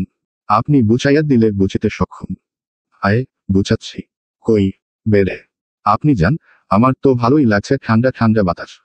জায়ান রেলিং থেকে হাত সরিয়ে লিয়ানার হাতের উপর রাখল। আঙুলে আঙুল জড়িয়ে ফিসফিস করল, এবার আমার কথার উত্তর দে। যা মনে আসবে তাই বলবি, মিথ্যে বলার দরকার নেই, ভয় পাওয়ারও দরকার নেই। কি, কোনোদিন যদি আমি ভুল প্রমাণিত হই? মানে, ধর, দুনিয়ার সবাই ঠিক, আমি ভুল। সবাই সোজা পথে চলে, আর আমি বাঁকা পথে, তখন তুই কোন পথ বেছে নিবি? জায়ানের এমন খোঁড়ানো প্রশ্নে লিয়ানা থমকে গেল। কিছুক্ষণ চুপ থেকে ধীরে গলায় বলে, যদি পুরো দুনিয়া সোজা পথে হাঁটে, আমি তবুও সেই সোজা পথে যাব না। আপনার পেছনে পেছনে বাঁকা পথে হাঁটব। জায়ান গভীর দৃষ্টিতে তাকালো লিয়ানার দিকে। যা বলছিস, ভেবে বলছিস তো? হুম। আকাশে চাঁদ জ্বলছিল, কিন্তু জনের চোখ থেকে চোখ সরেনি একটুও। মনে হচ্ছিল তাদের পৃথিবীতে আর কেউ নেই, শুধুই তারা জন, আর চারপাশে নিস্তব্ধ রাত। জায়ান লিয়ানার হাতটা শক্ত করে ধরে রাখতেই তার চোখ পড়ল লিয়ানার আঙুলগুলো একদমই খালি। ভ্রুকুচকে এক মুহূর্ত স্থির হয়ে রইল সে। এত টাকা পয়সার মালিক হয়েও কি লাভ, যদি তার বউয়ের আঙুল এমন খালি থাকে? এখনো তো বাসর করতে পারেনি, বাসর রাতের গিফটও দিতে পারেনি লিয়ানাকে, কিছুই দেওয়া হয়নি। আঙুলগুলো একেবারে ফাঁকা। জায়ান হাত টেনে কাছে নিয়ে লিয়ানার আঙুলগুলো গভীরভাবে দেখতে লাগলো। লিয়ানা অভিমান করে বিয়ে মেহেদিটুকুও লাগায়নি হাতে। স্বাভাবিক, তার মনমতো বিয়ে হলে তবেই তো লাগাতো।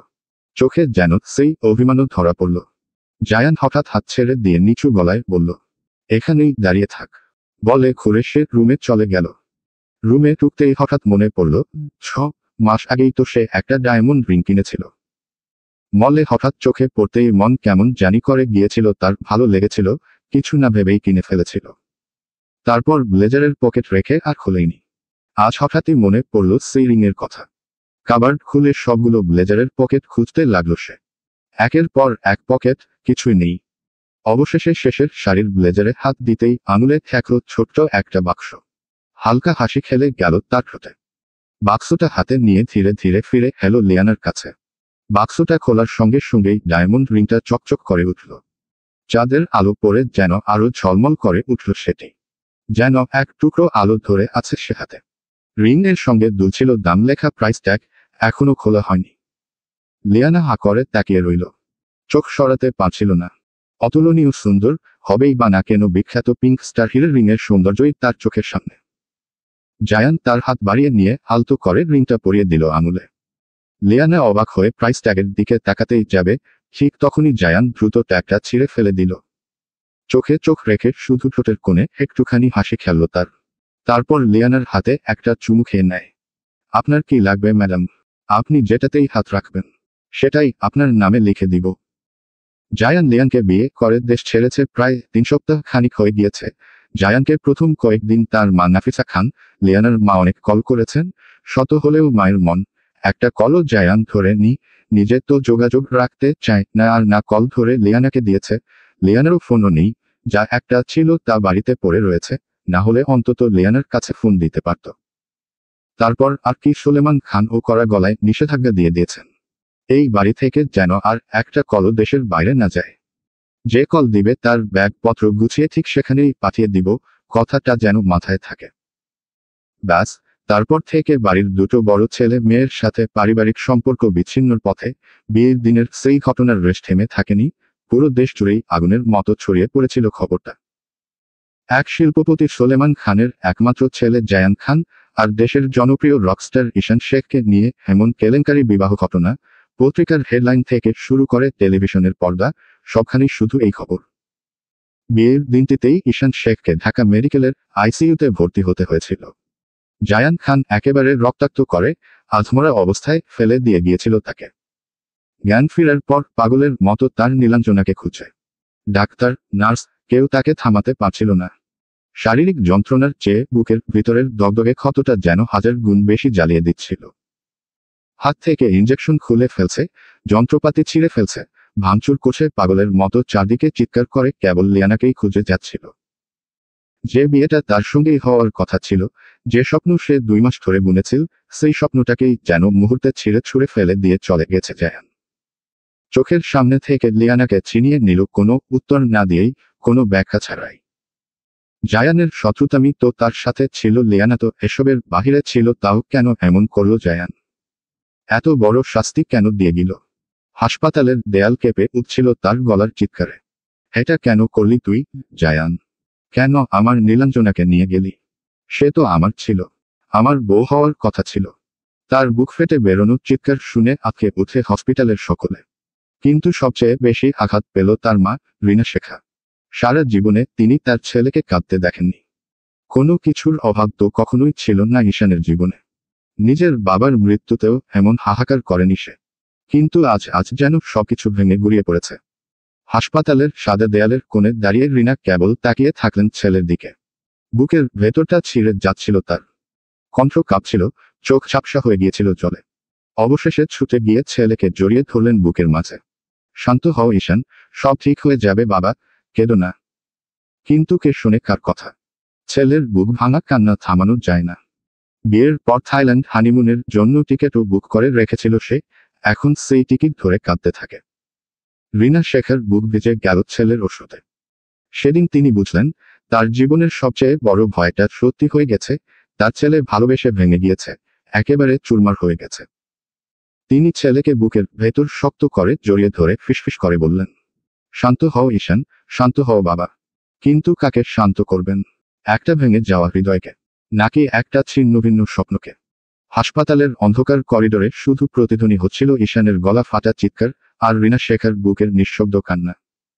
মায়ের কাঁধে মাথা চাপিয়ে ঈশান কেঁদে কেঁদে বলে, আমি তো তাকে মন থেকে চেয়েছিলাম, তাও কেন পেলাম না? ভাগ্য এত নিষ্ঠুর কেন মামুনি? ভালোবাসার এত যন্ত্রণা তা আগে জানা ছিল না। এত যন্ত্রণা নিয়ে আমি সারা জীবন বেঁচে থাকবো কিভাবে? আমি মরেও যাব মামুনি। আমি নিজের চোখের সামনে আমার ভালোবাসার মানুষ অন্য কারোর হতে দেখেছি। এভাবে বাঁচা যায় না। তাকে হারানোর যন্ত্রণা নিয়ে সারা জীবন বাঁচার চেয়ে আমার জন্য মৃত্যুই শ্রেয়। প্যারিসের আকাশছোঁয়া ঝলমলে এক নামকরা 5 স্টার হোটেল, যেখানে নামিদামি ব্যবসায়ী, সেলিব্রিটি লোকদের আনাগোনা লেগেই থাকে।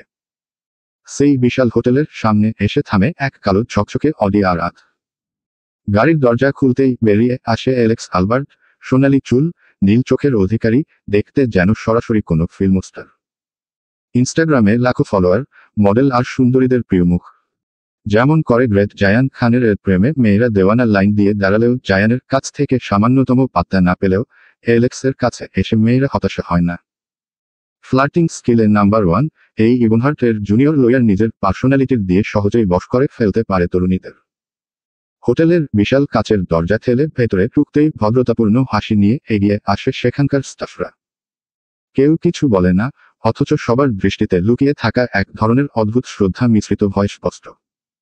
কারণ অ্যালেক্স এখানে নতুন কেউ নয়। তার আগমনের খবর পেলে লবি থেকেই নিঃশব্দের সংকেত চলে যায় উপরে। কেউ প্রশ্ন করল না, কেউ জিজ্ঞাসা অবধি করল না। অ্যালেক্স আলবার্ট নামটাই যেন এক নিঃশব্দ পাসওয়ার্ড। সাথে সাথেই লিফটের ডাক পড়ে 66 তলা হোটেলের 9 তলার এক বিশেষ কক্ষ প্রস্তুত হয়ে যায়। রুম 907। যেন অদৃশ্য নিয়মে ঠিক এই রুমটাই সবসময় তার জন্য নির্দিষ্ট। স্টাফরা নিঃশব্দে সব আয়োজন সেরে রাখে, আর অ্যালেক্স স্থির পায়, হাতে মোবাইল ঘোরাতে ঘোরাতে সোজা সেদিকেই চলে যায়, মুখে সেই চিরচেনা বেপরোয়া হাসি। পিন নাম্বার চাপতেই 907 নাম্বার রুমের দরজা নরম শব্দে খুলে গেল। ভেতরে ঢুকেই অ্যালেক্সের চোখ আটকে গেল। সাদা মখমলের বেডে বসে আছে এক রাশিয়ান মেয়ে, লাল ওয়াইনের গ্লাস হাতে, ধীরে ধীরে চুমুক দিচ্ছে। চোখে কেমন যেন দুষ্টু ঝিলিক। অ্যালেক্সকে দেখেই হাত নেড়ে ইশারা করে তার পাশে বসতে বলল। অ্যালেক্স ভেতরে ঢুকেই পিছন থেকে দরজাটা লক করে দিল। ধীর পায়ে এগিয়ে গিয়ে মেয়েটির সামনে দাঁড়ালো। Are you Namra? মেয়েটি ওয়াইনের গ্লাসটা এক হাত থেকে আরেক হাতে নিল, তারপর হঠাৎ করে অ্যালেক্সের প্যান্টের বেল্টে আঙুল ঢুকিয়ে টেনে নিজের দিকে আনলো। ঠোঁটে খেলা করলো এক প্রলোভনয় হাসি। রিয়েলি? তুমি আমাকে না দেখেই চলে এসেছো? অ্যালেক্স ঠোঁট বাঁকিয়ে হেসে ফেলল। দেখার প্রয়োজন পড়ে না আমার। নামরা ধীরে ধীরে বেড ছেড়ে উঠে দাঁড়ালো, হাতে ওয়াইনের গ্লাস, ধীর পায়ে হেঁটে তাতে এক চুমুক দিল। তারপর চোখ তুলে সরাসরি অ্যালেক্সের দিকে তাকালো। তোহ mister Alex, do you like me? এক মুহূর্ত দেরি না করে অ্যালেক্স এগিয়ে গিয়ে নামরার হাত শক্ত করে ধরে সোজা দেয়ালে চেপে ধরল। দুই হাতে ব্রাশ করল পুরো দেহটা। ঠান্ডা কণ্ঠে বলে, অ্যালেক্স কোনো মেয়েকেই পছন্দ করে না, মেয়েরা শুধু আমার এক রাতের সঙ্গী। তুমিও তাই। বাট ইউ আর ড্যামেন সে রাশিয়ান। নামরা কিছু বলল না, ঠোঁট কামড়ে অ্যালেক্সের ফর্মাল শার্টের বোতামগুলো একে একে খুলতে লাগলো। অন্যদিকে অ্যালেক্স ঝুঁকে তার গলায় চুমু খেতে লাগলো। একের পর এক চুমুতে নামরার গলার প্রতিটি ইঞ্চি জ্বলে উঠল। নামরা শক্ত করে অ্যালেক্সের চুল চেপে ধরল। চুমু দিতে দিতে অ্যালেক্স তার নিজের ঠোঁট চেপে ধরল নামরার ঠোঁটে। দুজনেই ডুবে গেল সেই গভীরতায়। মুহূর্তেই চারপাশ নিঃশব্দ হয়ে গেল, কেবল শ্বাস আর বড় চুম্বনের শব্দ মিশে একাকার। অ্যালেক্স ধীরে ধীরে নামরার জামার ফিতা কাঁধ বেয়ে নামাতে শুরু করল। কিন্তু হঠাৎ ধপ্পান, একটা প্রবল শব্দে কেঁপে উঠল গোটা রুম। 907 নাম্বার রুমের দরজা প্রচণ্ড শব্দে ভেঙে খুলে গেল। অ্যালেক্স আর নামরা দুজনেই আঁতকে উঠে একসাথে তাকালো দরজার দিকে। আর সেখানে দাঁড়িয়ে থাকা ছায়ামূর্তিটা দেখে মুহূর্তেই জমে গেল বাতাস। জায়ান পুরো দরজা ভেঙে দাঁড়িয়ে আছে, রক্তিম চোখে তাকিয়ে আছে সরাসরি তাদের দিকে। পেছনে জন বডিগার্ড, লম্বা চওড়া, যেন হাতির মতো দেহি। জায়ানের এক টুকরো হাতের ইশারাতেই তারা এগিয়ে গিয়ে নামরাকে ধরে ফেলল। জায়ানের হঠাৎ আগমনে অ্যালেক্স ভুরু কুঁচকে চিৎকার করে উঠল। তুই এখানে? এভাবে? আরে ভাই, তুই তো ঘর শত্রু বিভীষণ। তুই রোমাঞ্চ নষ্ট করি আমি। তুই বেটা ভুল সময় ভুল জায়গায় কেন এন্ট্রি নিস? বলেই অ্যালেক্স এগোতেই জায়ান বিন্দুমাত্র দেরি না করে কয়েকটা সুসি মেরে অ্যালেক্সের গাল চ্যাপটা বানিয়ে ফেলে। শালা মাদারবোর্ড, তোর পার্সোনাল লাইফ নিয়ে আমি কখনো মাথা ঘামিয়েছি? না জেনে শুনে একটা মেয়ে পেলেই সোজা রুম ডেটে চলে আসিস। তুই জানিস এই মেয়েকে? কি উদ্দেশ্য? ঠিক তখনই একজন বডিগার্ড টেবিলের ফুলদানির ভেতরে হাত ঢুকিয়ে একটা ছোট স্পাই ক্যামেরা বের করে জায়ানের হাতে ধরিয়ে দিল। জায়ান ক্যামেরাটা দেখাতেই অ্যালেক্স হঠাৎ মাথায় হাত দিল আর সোজা নামরার দিকে তাকালো। কি ডেঞ্জারাস মহিলা! ও মাই গড! নামরা দাঁতে দাঁত পিষে বারবার নিজেকে ছাড়িয়ে নেবার চেষ্টা করছিল। কিন্তু হাতির মতো গার্ডদের থাবা থেকে বের হওয়া তো এত সহজ নয়। ছেড়ে দাও আমায়। কাকে আটকে রেখেছ জানো? রুমের ভেতর এক মুহূর্তে টানটান নীরবতা নেমে এলো। কেবল ভারী শ্বাস, রক্তিম চোখ আর ভয়ঙ্কর উত্তেজনায় ছড়িয়ে আছে বাতাসে। অফকোর্স, জায়ানের কণ্ঠে এমন এক ঠান্ডা তীব্রতা ভেসে উঠল। কুখ্যাত গ্যাংস্টার ডন কুবরার গার্লফ্রেন্ড তুমি? জায়ানের কথাটা কট করে কাটা হতেই অ্যালেক্সের চোখ কপালে উঠল। অবাক ভয়ের, বিশ্বাসঘাতকতার সেই মিশ্র প্রতিক্রিয়া মুখে ফুলে উঠল। কি? কুবরার গার্লফ্রেন্ড? নারী কত সুন্দর অভিনয় করে, অভিনয়ের জন্য নারী সেরা রেখা। জায়ান শুধু তাই নয়, কুবরার কথার মতোই সে এখানে এসেছে। কি জঘন্য নারী! তারপর নামরার দিকে তীক্ষ্ণ চাহনি দিয়ে জায়ান বলে, বয়ফ্রেন্ডের কথা শুনে অন্য এক পুরুষের সঙ্গে বেডে শুতে চলে এসেছ। যদি সে তোমাকে ভালোবাসত তাহলে নিজের স্বার্থের জন্য তোমাকে ব্যবহার করত না। Understand? I think you better understand. কথা শেষ হতেই গার্ডরা নামরাকে ধরে নিয়ে চলে গেল।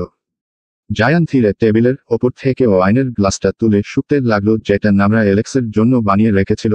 গন্ধ শুকেই জায়ন এর বুঝতে দেরি হলো না, এতে মিশানো আছে উচ্চ ডোজের ড্রাগ। জায়ানকে ফাঁসানোর ষড়যন্ত্র বানাচ্ছে কুবররা, তাই অ্যালেক্সকে টপ হিসেবে ব্যবহার করতে চাইল। অ্যালেক্স নিজে কিছুই বুঝতে পারছে না। মাথা হাত রেখে জায়ানের দিকে তাকিয়ে রইল। তবে সেও বুঝল তাকে মাতাল করে। তার পেট থেকে, ফোন থেকে তাতে থাকা সব তথ্য, ডকুমেন্টস ফাইল লিক করতে চেয়েছিল। তাদের সম্পর্ক, পরিকল্পনা এসব বের করে আনার উদ্দেশ্যে তার সুন্দরী গার্লফ্রেন্ডকেই ব্যবহার করেছে ডন কুবররা। আর রেকর্ডিং স্পাই ক্যামেরা নিয়ে কেন এসেছে নামরা? লিম মহিলা স্পাই ক্যামেরা কেন নিয়ে এলো? জায়ান, তোর মানসম্মান নষ্ট করতে সাথে আমারও। আরও কর বেডিবাজি। তোকে স্ক্যান্ডেলে জড়াতে চেয়েছিল। মানে, তোর আকাম কুকাম গুলোর রেকর্ড করে বড় পর্দায় দেখিয়ে দিত, সবার সামনে রিপ্রেজেন্ট করত। তুই মেয়েদের নিয়ে কি করিস? অ্যালেক্স বড় বড় চোখে তাকিয়ে থাকে, যেন চোখ ফেটে বের হয়ে যাবে। গলায় হঠাৎ এক কাটা ধরা শব্দ। Shit, shit, shit, what the fuck! আমার ইজ্জত লন্ডভন্ড হয়ে যেত ভাই, তুই না থাকলে। আয়, তোরে একটা বড় করে চুমু খাই। ছ্যাঃ, আমি কি গে নাকি? মন চাচ্ছে তোকে এই বিল্ডিংয়ের 66 তলা ছাদ থেকে ফেলে মেরে ফেলতে শালা ভাতার। আরে আরে না ভাই, মারিস না, এখনো বিয়ে শাদি করতে পারিনি। তোর বিয়ের প্রয়োজন আছে বলে আমার মনে হয় না। অ্যালেক্স, যত যাই বলিস, বিয়ে আর বউয়ের মধ্যে আলাদা এক ফ্লেভার আছে। কি বলিস? তোকে কে বিয়ে করবে?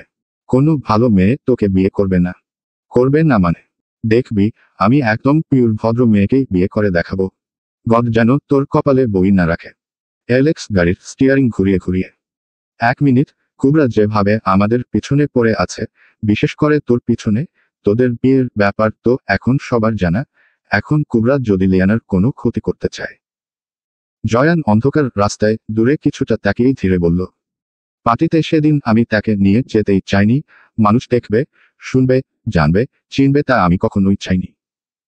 আমার জীবন তো মোটেও 4-5 জন মানুষের মতো না, এই মেয়েটাকে কিভাবে বুঝাবো? টাকার চেয়েও শত্রুর সংখ্যা বেশি আমার। আমি কখনোই চাই না আমার জন্য ওকে কেউ টার্গেট করুক। তার জন্য যদি আমাকে নিচে নামতে হয়, আমি ততটা নিচে নামতে রাজি আছি। তারপর অ্যালেক্স বলল, আমার মনে হয় লিয়ানার জন্য এখন প্যারিস একদমই সেফ না। তুই লিয়ানাকে প্যালেসে নিয়ে যা। জায়ান কিছু বলল না, শুধু তার ঠোঁটের কোণে একটা বাঁকা হাসি টেনে নিল। হাসিটা ছিল শুকনো, তীব্র, সেখানে ছিল না কোমলতার চিহ্ন, তবু ভেতরটা ভরা ছিল বিষণ্ণতা আর হিংস্রতার মিশ্র রং। শ্যাডো এম্পায়ারের বাগানের সোফায় লিয়ানা বসে বিস্কুট ভিজিয়ে চা খাচ্ছে। অনেকদিন পরে চা খাচ্ছে, অলরেডি 2 কাপ খেয়ে ফেলেছে। মিসেস হান আরেক কাপ নিয়ে এসে দিলেন। ওহ মিসেস হান, আপনি তো চা একদম অসাধারণ বানান, একদম মায়ের হাতের মতো। লিয়ানা মুখে হাসি, চোখে নীরব প্রশান্তি। পাশে নাদিয়া বসে হাসতে থাকে লিয়ানার কাণ্ড দেখে। লিয়ানা মিসেস হান থেকে চা আর স্যুপের বাটি নিয়ে নাদিয়াকে স্যুপ খেতে বলে। নুরি আপু, তোমার শরীর এখনো ভালো হয়নি, এত কাজ করো না তো, বলে নাদিয়ার ল্যাপটপটা বন্ধ করে দেয় লিয়ানা, তারপর চুল পেছনে সরিয়ে দুষ্টুমির টেনে বলে, দেখো মাহতাব ভাইয়া তোমার কত কেয়ার করে, ওই গুন্ডা লোকটা থেকে বাঁচিয়ে এনেছে, কি সুন্দর ব্যান্ডেজ করে দিয়েছে। আচ্ছা ওই বদমাশ লোকটার কি অবস্থা কেমন এখন? নাদিয়া বুঝতে পারল জায়ানি লিয়ানাকে এসব গুলিয়ে বালিয়ে বুঝিয়ে দিয়েছে। নাদিয়া, ওহ না মানে, গুন্ডা নিশ্চয়ই এখন হাসপাতালের ভর্তি আছে। আমি তো জানি না, মার্কো একটু মেরেছে এই আর কি। লিয়ানা, একেবারে মেরে ফেলা উচিত ছিল বদমাইশ লোক। জায়ান, অ্যালেক্সও ততক্ষণে চলে এসেছে। জায়ান গাড়ি থেকে নেমেই সোজা সোফায় এসে বসে পড়ে লিয়ানার পাশে, পায়ের ওপর পা তুলে। লিয়ানা জায়ানকে দেখেই মুখে ভেঙচি কেটে ফিসফিস করে উঠে। আসছে জমিদার। জায়ান নাদিয়ার দিকে তাকিয়ে বলে, জানিস একজন বলেছে তার নাকি কাছে থেকে চাঁদ দেখার অনেক শখ। ভাবছি কাছ থেকে দেখার কি দরকার, একেবারে চাঁদ থেকে ঘুরে আসি, কি বলিস? জায়ানের এখন কথা শেষ হতেই নাদিয়া, লিয়ানা, মিসেস হান, অ্যালেক্স সবাই অবাক হয়ে যায়। লিয়ানা চোখ বন্ধ করে ফেলে। সে বুঝতে পেরেছে কথাটা জায়ান তাকে উদ্দেশ্য করে বলেছে, কারণ ওই দিন রাতে জায়ান যখন লিয়ানাকে বলেছিল, আপনার কি লাগবে ম্যাডাম, লিয়ানা তখন মজা করে বলেছিল চাঁদ দেখতে চাই কাছ থেকে। কিন্তু জায়ান বিষয়টা এতটা সিরিয়াস নিয়ে নিবে তা তার জানা ছিল না। জায়ান, নাদিয়া মার্কোকে ডাক, চাঁদে যাওয়ার সব রকম ব্যবস্থা কর। গার্ডেনের এক কোণে দাঁড়িয়ে জায়ান হাতে সিগারেট ধরানো, পাশেই মার্কো। জায়ান সিগারেটের দুটো টান দিয়ে মার্কোকে দেয়, মার্কো অর্ধেক খাওয়া সিগারেট নিজের ঠোঁটে পুরে নেয়।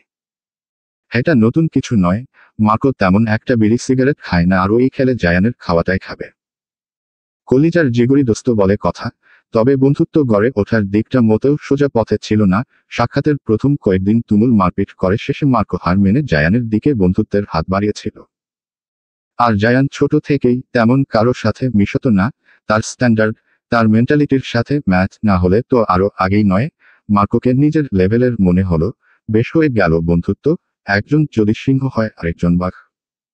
তবে জায়ান কিছু বলেছে মার্কো তা মানেননি বা জায়ানের সাথে একমত পোষণ করেনি তা আজ পর্যন্ত হয়নি। জায়ান যা বলবে মার্কো সেখানে এক পায়ে খাড়া। মার্কো জায়ানের কাঁধে হাত রাখে। তুই কি সিরিয়াস? আমি সব ব্যবস্থা করে দিয়েছি, কিন্তু তুই তো একা না, তোর সঙ্গে লিয়ানাও যাবে, আর তুই তো জানিস ওখানে। কথাটা শেষ হওয়ার আগেই জায়ান মার্কোকে থামিয়ে দেয়। একবার যেহেতু বলেছি যাব, মানে যাব। আমাদের যাওয়া লাগবে। না। ওকে ফাইন, তো যা। হঠাৎ পিছন থেকে জোরে চিল্লানোর শব্দ আসে। জায়ান মার্কো একসাথে পিছনে ফিরে তাকায়, তখনই দেখে হেলেনার হাত থেকে গরম কফির কাপ লিয়ানার ওপর পড়েছে। জায়ান এক দৌড়ে সোফার কাছে চলে আসে। ততক্ষণে নাদিয়া লিয়ানাকে ধরে ভেতরে নিয়ে যায়। জায়ান শুধু এলেনার দিকে দাঁত কটমট করে তাকিয়ে থাকে, তার মধ্যে সেই আগের ন্যায় পৈশাচিক রূপ জাগ্রত হয়। চোখ জুড়ে লাল রক্তিম বর্ণ, যেন মুহূর্তের মধ্যে চোখ ভেদ করে বের হয়ে আসবে। জায়ানের এমন রূপ যে কোনো মানুষকে কুপিয়ে মারার চেয়ে ভয়ঙ্কর, যা প্রত্যেকের জানা। গরম কফি লিয়ানার শরীরে না, বরং মনে হচ্ছে সরাসরি জায়ানের ওপর পড়েছে। হাত মুষ্টিবদ্ধ করে টেবিলে থাকা ছুরি হাতে নিয়েই এলেনাকে ধরে সোফায় বসায়, তারপর এলেনার হাতের মধ্যে ছুরি পুরোটা ঢুকিয়ে দেয়। ছুরি এলেনার হাত ভেদ করে সোফার মধ্যে ঢুকে গিয়েছে। এলেনা মুখ দিয়ে চিৎকার করার আগেই জায়ান, যদি তোর মুখ দিয়ে একটা শব্দ আসে, ছুরিটা সোজা তোর গলায় ঢুকে নিচের দিকে নামবে। আমি ছাড় দেই, ছেড়ে দি না। এলেনা চিৎকার করল না, কাঁদল না। নিজের হাত দিয়েই ছুরি টান দিয়ে বের করল। হাত থেকে রক্ত ছিটকে সোফায় লেপ্টে গিয়েছে। তার মধ্যে ছুরি আঘাতের কোনো ব্যথা নেই, বরং লিয়ানার জন্য যে জায়ান আর কি করতে পারে তা ভেবে কলিজা কেঁপে উঠেছে। যদি জায়ান কোনোদিনও একবার তার দিকে মুখ ফিরায়, সে তো নিজেই কলিজাটাও জায়ানের হাতে দিয়ে দিতে রাজি আছে। শুধু এক পলক দৃষ্টিতে তাকিয়ে আছে জায়ানের পানে, যার চোখে থাকা যন্ত্রণা দেখল কেমন পাগলের মতো ছুটে ভিতরে যাচ্ছে, যেন সে বাহিরে কিন্তু তার আত্মা ভিতরে। জায়ান বাড়ির ভিতরে ঢুকেই লিয়ানাকে ডাকতে থাকে এদিক ওদিক। চোখ ফিরাতেই দেখে লিয়ানা বেসিনের পাশে দাঁড়িয়ে জামা ঠিক করছে, পাশে নাদিয়া দাঁড়ানো। জায়ান এক মুহূর্ত দেরি না করেই লিয়ানাকে জড়িয়ে ধরে ফেলে। হাত পা ধরে ধরে সব দেখছে কিছু হয়েছে কিনা। বউ, দেখি তো কোথায় লেগেছে, দেখা আমাকে। বেশি লেগেছে প্লিজ দেখা। কোথায় বল। তোর দেহে অন্য কারোর আঘাত সহ্য করার ক্ষমতা আমায় খোদা দেয়নি। কোথায় কষ্ট হচ্ছে বল। তোর সব যন্ত্রণার ভার আমি নিজের করে নিয়ে নিব। তাও বউ, তোকে কষ্ট পেতে দিব না। লিয়ানার গাল চেপে ধরে। আরে লাগেনি আমার শু। লিয়ানা বলার আগেই জায়ান লিয়ানাকে কোলে তুলে নিয়ে ডাইনিং স্পেসের সোফায় বসিয়ে দেয়। জায়ান ফ্লোরে বসে পড়ে লিয়ানার হাত দুটো ধরে এপাশ ওপাশ দেখছে কতটা লেগেছে। জায়ানের দিকে এক দৃষ্টিতে তাকিয়ে থাকে লিয়ানা। এমন করছেন কেন তিনি? তার তো কিছুই হয়নি। জায়ানের হাত কাঁপছে, কেমন করে যেন জোরে জোরে শ্বাস টানছে। দেখুন, কিছু হয়নি আমার। একটু শান্ত হন। দোষ আসলে আমার। আমি লাফিয়ে সোফা থেকে উঠতে নিয়েছিলাম, তখনই ভুলবশত ধাক্কা লেগে কফি এসে হালকা আমার জামায় পড়েছে। পুরো গ্লাস তো মেঝেতে পড়েছে। বেঁচে গিয়েছি আমি, আর কফিটা তেমন গরম ছিল না। আমার কিছুই হয়নি, দেখুন। লিয়ানার কথাটা মুখে থাকতেই জায়ান উঠে লিয়ানার গাল চেপে ধরে চুমু খেতে থাকে, কপালে, গাল্লায়। লিয়ানা জায়ানের বুকে ধাক্কা দিয়ে সরিয়ে দিতে চায়। কি করছেন? সবাই দেখছে। Please. Sleeping beauty, immediately, I need oxygen. খুব কষ্ট হচ্ছে, শ্বাস নিতে পারছি না। একটা চুমু খেতে দে। মরে যাব তা না হলে। Try to understand. বলেই জায়ান লিয়ানার গাল চেপে ধরে ধীরে ধীরে ঠোঁট মিলাতে শুরু করে। প্রথমে হালকা, পরীক্ষা নিরীক্ষার মতো চুম্বন, যেন সময়টা থেমে গেছে। জায়ান নিজের ওষ্ঠ অধর দিয়ে লিয়ানার অধর আঁকড়ে ধরতেই লিয়ানার পুরো শরীর কেঁপে ওঠে। জায়ানকে উন্মাদের মতো তাকে আঁকড়ে ধরে রাখতে দেখে জায়ানের চুল শক্ত করে চেপে ধরে ফেলে। জায়ানের চুম্বনের গতি ধীরে ধীরে বেড়ে যায়। তার প্রতিটি চুম্বন যেন লিয়ানার রক্তের সঙ্গে মিলিয়ে হৃদয়কে দ্রুত স্পন্দিত করছে। জায়ান ঠোঁট ছেড়ে ধীরে ধীরে ঘাড়ের পাশ দিয়ে চুমু খেতে যাবে, তখনই লিয়ানা তার হাত দিয়ে জায়ানকে ঠেলে সরিয়ে দেয়। লজ্জায় আর অস্বস্তিতে নিয়ে বলে, হয়েছে অক্সিজেন নেওয়া। তারপর বড় বড় পা ফেলে উপরে চলে যায়। জায়ান হেসে ওঠে, একটা দুষ্টুমি মিশানো হাসি। হাতের উল্টো পিঠ দিয়ে ঠোঁট জোড়া মুছে নেয়। মনে মনে বিড়বিড় করে, আমায় ছেড়ে প্রাণস্বজনীর জায়গা কোনখানে? বান্ধিয়া রাখিব তোমায় প্রেমের বাঁধনে। পুরো ডাইনিং স্পেস খালি। নাদিয়া এই রোমিও জুলিয়েটের রোমান্সে কাবাব মে হাড্ডি না হয়ে সেই কখন কেটে পড়েছে। দুপাশে জঙ্গল, মাঝে সরু পথ। রাতের অন্ধকারের জঙ্গল থেকে ভেসে আসে বন শিয়াল কুকুরের গর্জন। একটা জিপ গাড়ি সেই অন্ধকার সরু রাস্তা বেয়ে ছুটে চলছে।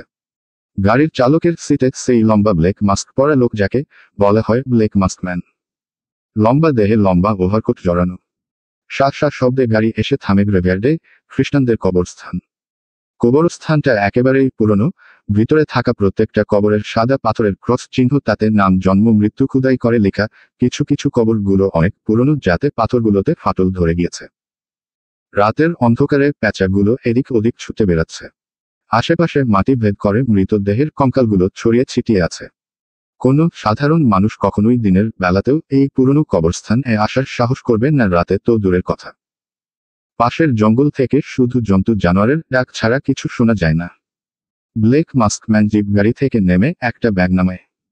তারপর পিছনের লবি থেকে দুটো লাশ নিজের দু কাঁধে নিয়ে নামিয়ে সেগুলোর দু হাতে চুল শক্ত করে ধরে টানতে টানতে গ্রেভয়ার্ডে ঢুকাতে থাকে। লোহার ঝং ধরা গেট ঠেলতেই ছনছন শব্দ হয়ে তা খুলে যায়। মাস্কম্যান মৃতদেহ দুটোকে রেখে ব্যাগ থেকে একটা কুড়াল বের করে মাটি খুঁড়তে শুরু করে। পুরনো সাথে মাটি হওয়ার ফলে তীব্র চাঁচালো গন্ধ নাকে আসে। মাস্কম্যান সেদিকে মন না দিয়ে মাটি খুঁড়ে পাশে বসে পড়ে।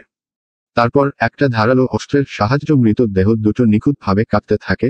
হাত পা থেকে মাথাটা আলাদা করে ছুঁড়ে ফেলে দেয় গর্তে। কুড়াল দিয়ে শরীর থেকে পা আলাদা করতে থাকে। যখনই কুড়ালের আঘাত হারে এসে পড়ে হাড়গুলো কটমট হয়ে ভেঙে যাওয়ার শব্দ কানে ভেসে আসে। পা শেষে হাতের রগগুলো টেনে ছিঁড়তে থাকে, হাতের আঙুলগুলো কাটে আস্তে ধীরে, যেন কোনো কসাই তার নিপুণ হাতে মাংস কাটায় ব্যস্ত। তারপর লাথি মেরে মেরে দেহাংশগুলোকে গর্তে ফেলে মাটি চাপা দিয়ে দেয়। নিজের বুকে নিজে জোরে জোরে আঘাত করতে থাকে, যেন প্রত্যেকটা খুন করার পর নিজের মধ্যে শান্তি এক তৃপ্তি খুঁজে পায়। তারপর বর্বর অক্ষরে মাটিতে রক্ত দিয়ে লিখে যায়, আই এম এ মনস্টার। চল, দাঁড়ান আর একটু। জায়ান লিয়ানার পাশে এসে দাঁড়িয়ে আয়নার দিকে তাকালো। লিপস্টিক দিয়ে কি হবে? একটু পরেই তো আমি লিপস্টিক গায়েব করে দিব।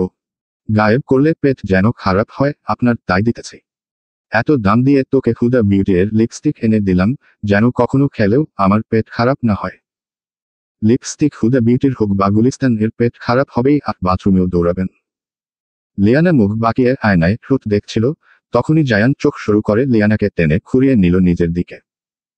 তারুর লিয়ানাকে কাঁধে তুলে নিয়ে গিয়ে গাড়িতে বসিয়ে দিল, নিজের হাতে সিটবেল্ট বেঁধে দিয়ে ঘুরে গিয়ে ড্রাইভিং সিটে গিয়ে বসল। এভাবেই যখন তখন আমাকে কোলে নিবেন না, কেমন যেন লাগে। কেমন লাগে? হরমোন ইমব্যালেন্স হয়ে যায় নাকি বেবি গার্ল? ঈশ্বর! লিয়ানা দুই কান চেপে ধরল। আপনার সাথে কথা বলতে গেলেই ইজ্জতের হালুয়া হয়ে যায়, চুপচাপ গাড়ি চালান তো। আর একটা গান লাগান। গান লাগানোর কথা শোনার কথা শেষ হতেই জায়ান হঠাৎ ছোট করে ব্রেক কষে গাড়ি থামিয়ে দিল। কি হলো? গাড়ি থামালেন কেন? জায়ান গম্ভীর গলায়। কোলে এসে বসো। আপনি বসুন আপনার কোলে। কোনো উত্তর না দিয়ে জায়ান প্রথমে নিজের সিটবেল্ট খুলল, তারপর লিয়ানার সিটবেল্ট খুলে নিয়ে একটানে তাকে নিজের কোলের ওপর বসিয়ে দিল। দুজনকে একসাথে সিটবেল্টে বেঁধে নিল। এখন লিয়ানা জায়ানের কোলে। জায়ানের এত কাছাকাছি আসতেই লিয়ানার বুক ধড়ফড় করতে লাগলো, শরীর জুড়ে অদ্ভুত বিদ্যুতের ঝাঁকুনি ছড়িয়ে পড়ল, যেন শ্বাস নিতে ভুলে গেছে। উফ! কিভাবে বোঝাবে সে এভাবে জায়ানের উপর বসে থাকতে তার শরীরে কারেন্টের ঝটকা লাগছে। জায়ান ঠোঁটের কোণের রহস্যময় হাসি টেনে ফিসফিস করে। কেমন ফিল হচ্ছে বেবি গার্ল? খুব খারাপ। জায়ান চুকে গিয়ে টুপ করে একটা চুমু খেয়ে নিল লিয়ানার ঠোঁটে। এক সেকেন্ডেই ঠান্ডা হাওয়া কেটে লিয়ানার শরীর বেয়ে। তারপর গাড়ি আবার স্টার্ট দিয়ে দিল জায়ান। আমার কিন্তু হরমোন অ্যাক্টিভ হয়ে গিয়েছে বেবি গার্ল। এভাবে বলবেন না প্লিজ, আমার শরীর এমনিতেই শিরশির করছে। বলেই লিয়ানা আকরে জড়িয়ে ধরে জায়ানকে বুকের সাথে মাথা চেপে রাখল শক্ত করে। ঠিক তখনই গাড়ির ভেতরে বাজতে শুরু করে গানের সুর। কিয়া জানে তুমির আইরাত লি যাউঙ্গা সানসিন চূড়াকে দিল কে রাহা হায় কি। জায়ানের ল্যাম্বরগিনি অন্ধকার রাস্তা ছিঁড়ে ছুটে চলেছে, গতি বাড়ছে আর রাতের গভীরতাও যেন তার সঙ্গে পাল্লা দিচ্ছে। সামনে সেই জঙ্গল মাঝে সরু পথ, চারপাশে ঘন অন্ধকারে থেকে আছে রাস্তা। গাড়ি জঙ্গলে ঢুকে পড়তেই চারপাশ কুয়াশায় আচ্ছন্ন হয়ে গেল, কালো ভয়ানক কুয়াশা। চারপাশ থেকে ভেসে আসছে নেকড়েদের হুঙ্কার, কোথাও আবার বনশিয়ালদের ডাক, চারদিকের ভুতুরে নিস্তব্ধতায় এসব আওয়াজ যেন কানে কেটে যাচ্ছে। লিয়ানা আঁকড়ে ধরে আছে জায়ানকে, বুকের ভেতর ভয়ের সাথে অজানা শিরশিরানি কাজ করছে। গাড়ি ক্রমেই প্যারিস শহর থেকে দূরে চলে এসেছে, আরো দূরে অজানা পথে। অচেনা অন্ধকারে ঘেরা গভীর বনের ভেতর দিয়ে ছুটে এসে হঠাৎ থেমে গেল গাড়ি। জায়ান দরজা খুলে নামতেই লিয়ানা অবাক হয়ে নিঃশ্বাস আটকে তাকিয়ে রইল চারদিকে। গাড়ি থেকে নামতেই চারপাশ যেন আরো অদ্ভুত হয়ে উঠল, গভীর বন, ভুতুরে নীরবতা, শুধু দূরে কোথাও হালকা বাতাসে পাতার খসখস শব্দ। জায়ান তাকে কোথায় নিয়ে এলো? একবার উপরে তাকাচ্ছে তো আরেকবার জায়ানের দিকে। এ কেমন চাঁদ আবার, এমন চাঁদ তো সে বাপের জন্মেও দেখেনি। উপর আকাশের সাদা চাঁদ, আর এইটা তো দেখি রাতের অন্ধকারে কালা চাঁদ। মনে হচ্ছে কোনো বনমানুষকে বিয়ে করেছে লিয়ানা, না হলে কে এমন ভুতুরে অন্ধকার জঙ্গলে এত উঁচু পাহাড়ের নিচে স্ত্রীকে নিয়ে আসে। আর জায়ান শুধু দাঁড়িয়ে রইল, ঠোঁটের কোণে সেই রহস্যময় অদ্ভুত হাসি নিয়ে। আপনি না বললেন চাঁদে ঘুরতে নিয়ে যাবেন? এই নিয়ে আপনার চাঁদের নমুনা। স্টুপিড! চাঁদ কি তোর বাপ দাদার সম্পত্তির নাকি, যে যখন খুশি চাঁদে গিয়ে চক্কর মেরে আসতে পারবি? আমি মানুষকে জেলে পাঠাই, চাঁদে না। তুই চাইলে জেলের হাওয়া খেতে পারিস। আপনার জেলে আপনি ঢুকে বসে থাকুন। এই বালের জায়গায় জিন ভূতের জায়গা থেকে তাড়াতাড়ি নিয়ে চলুন। চাঁদ মাদ দেখার শখ মিটে গেছে আমার। জায়ান লিয়ানার কাঁধে হাত রাখল। এইটা চাঁদি, চাঁদের পাহাড়। মন্ট দে লুন্ন, যাকে বলে অন্ধকার চাঁদের পাহাড়। চলবে।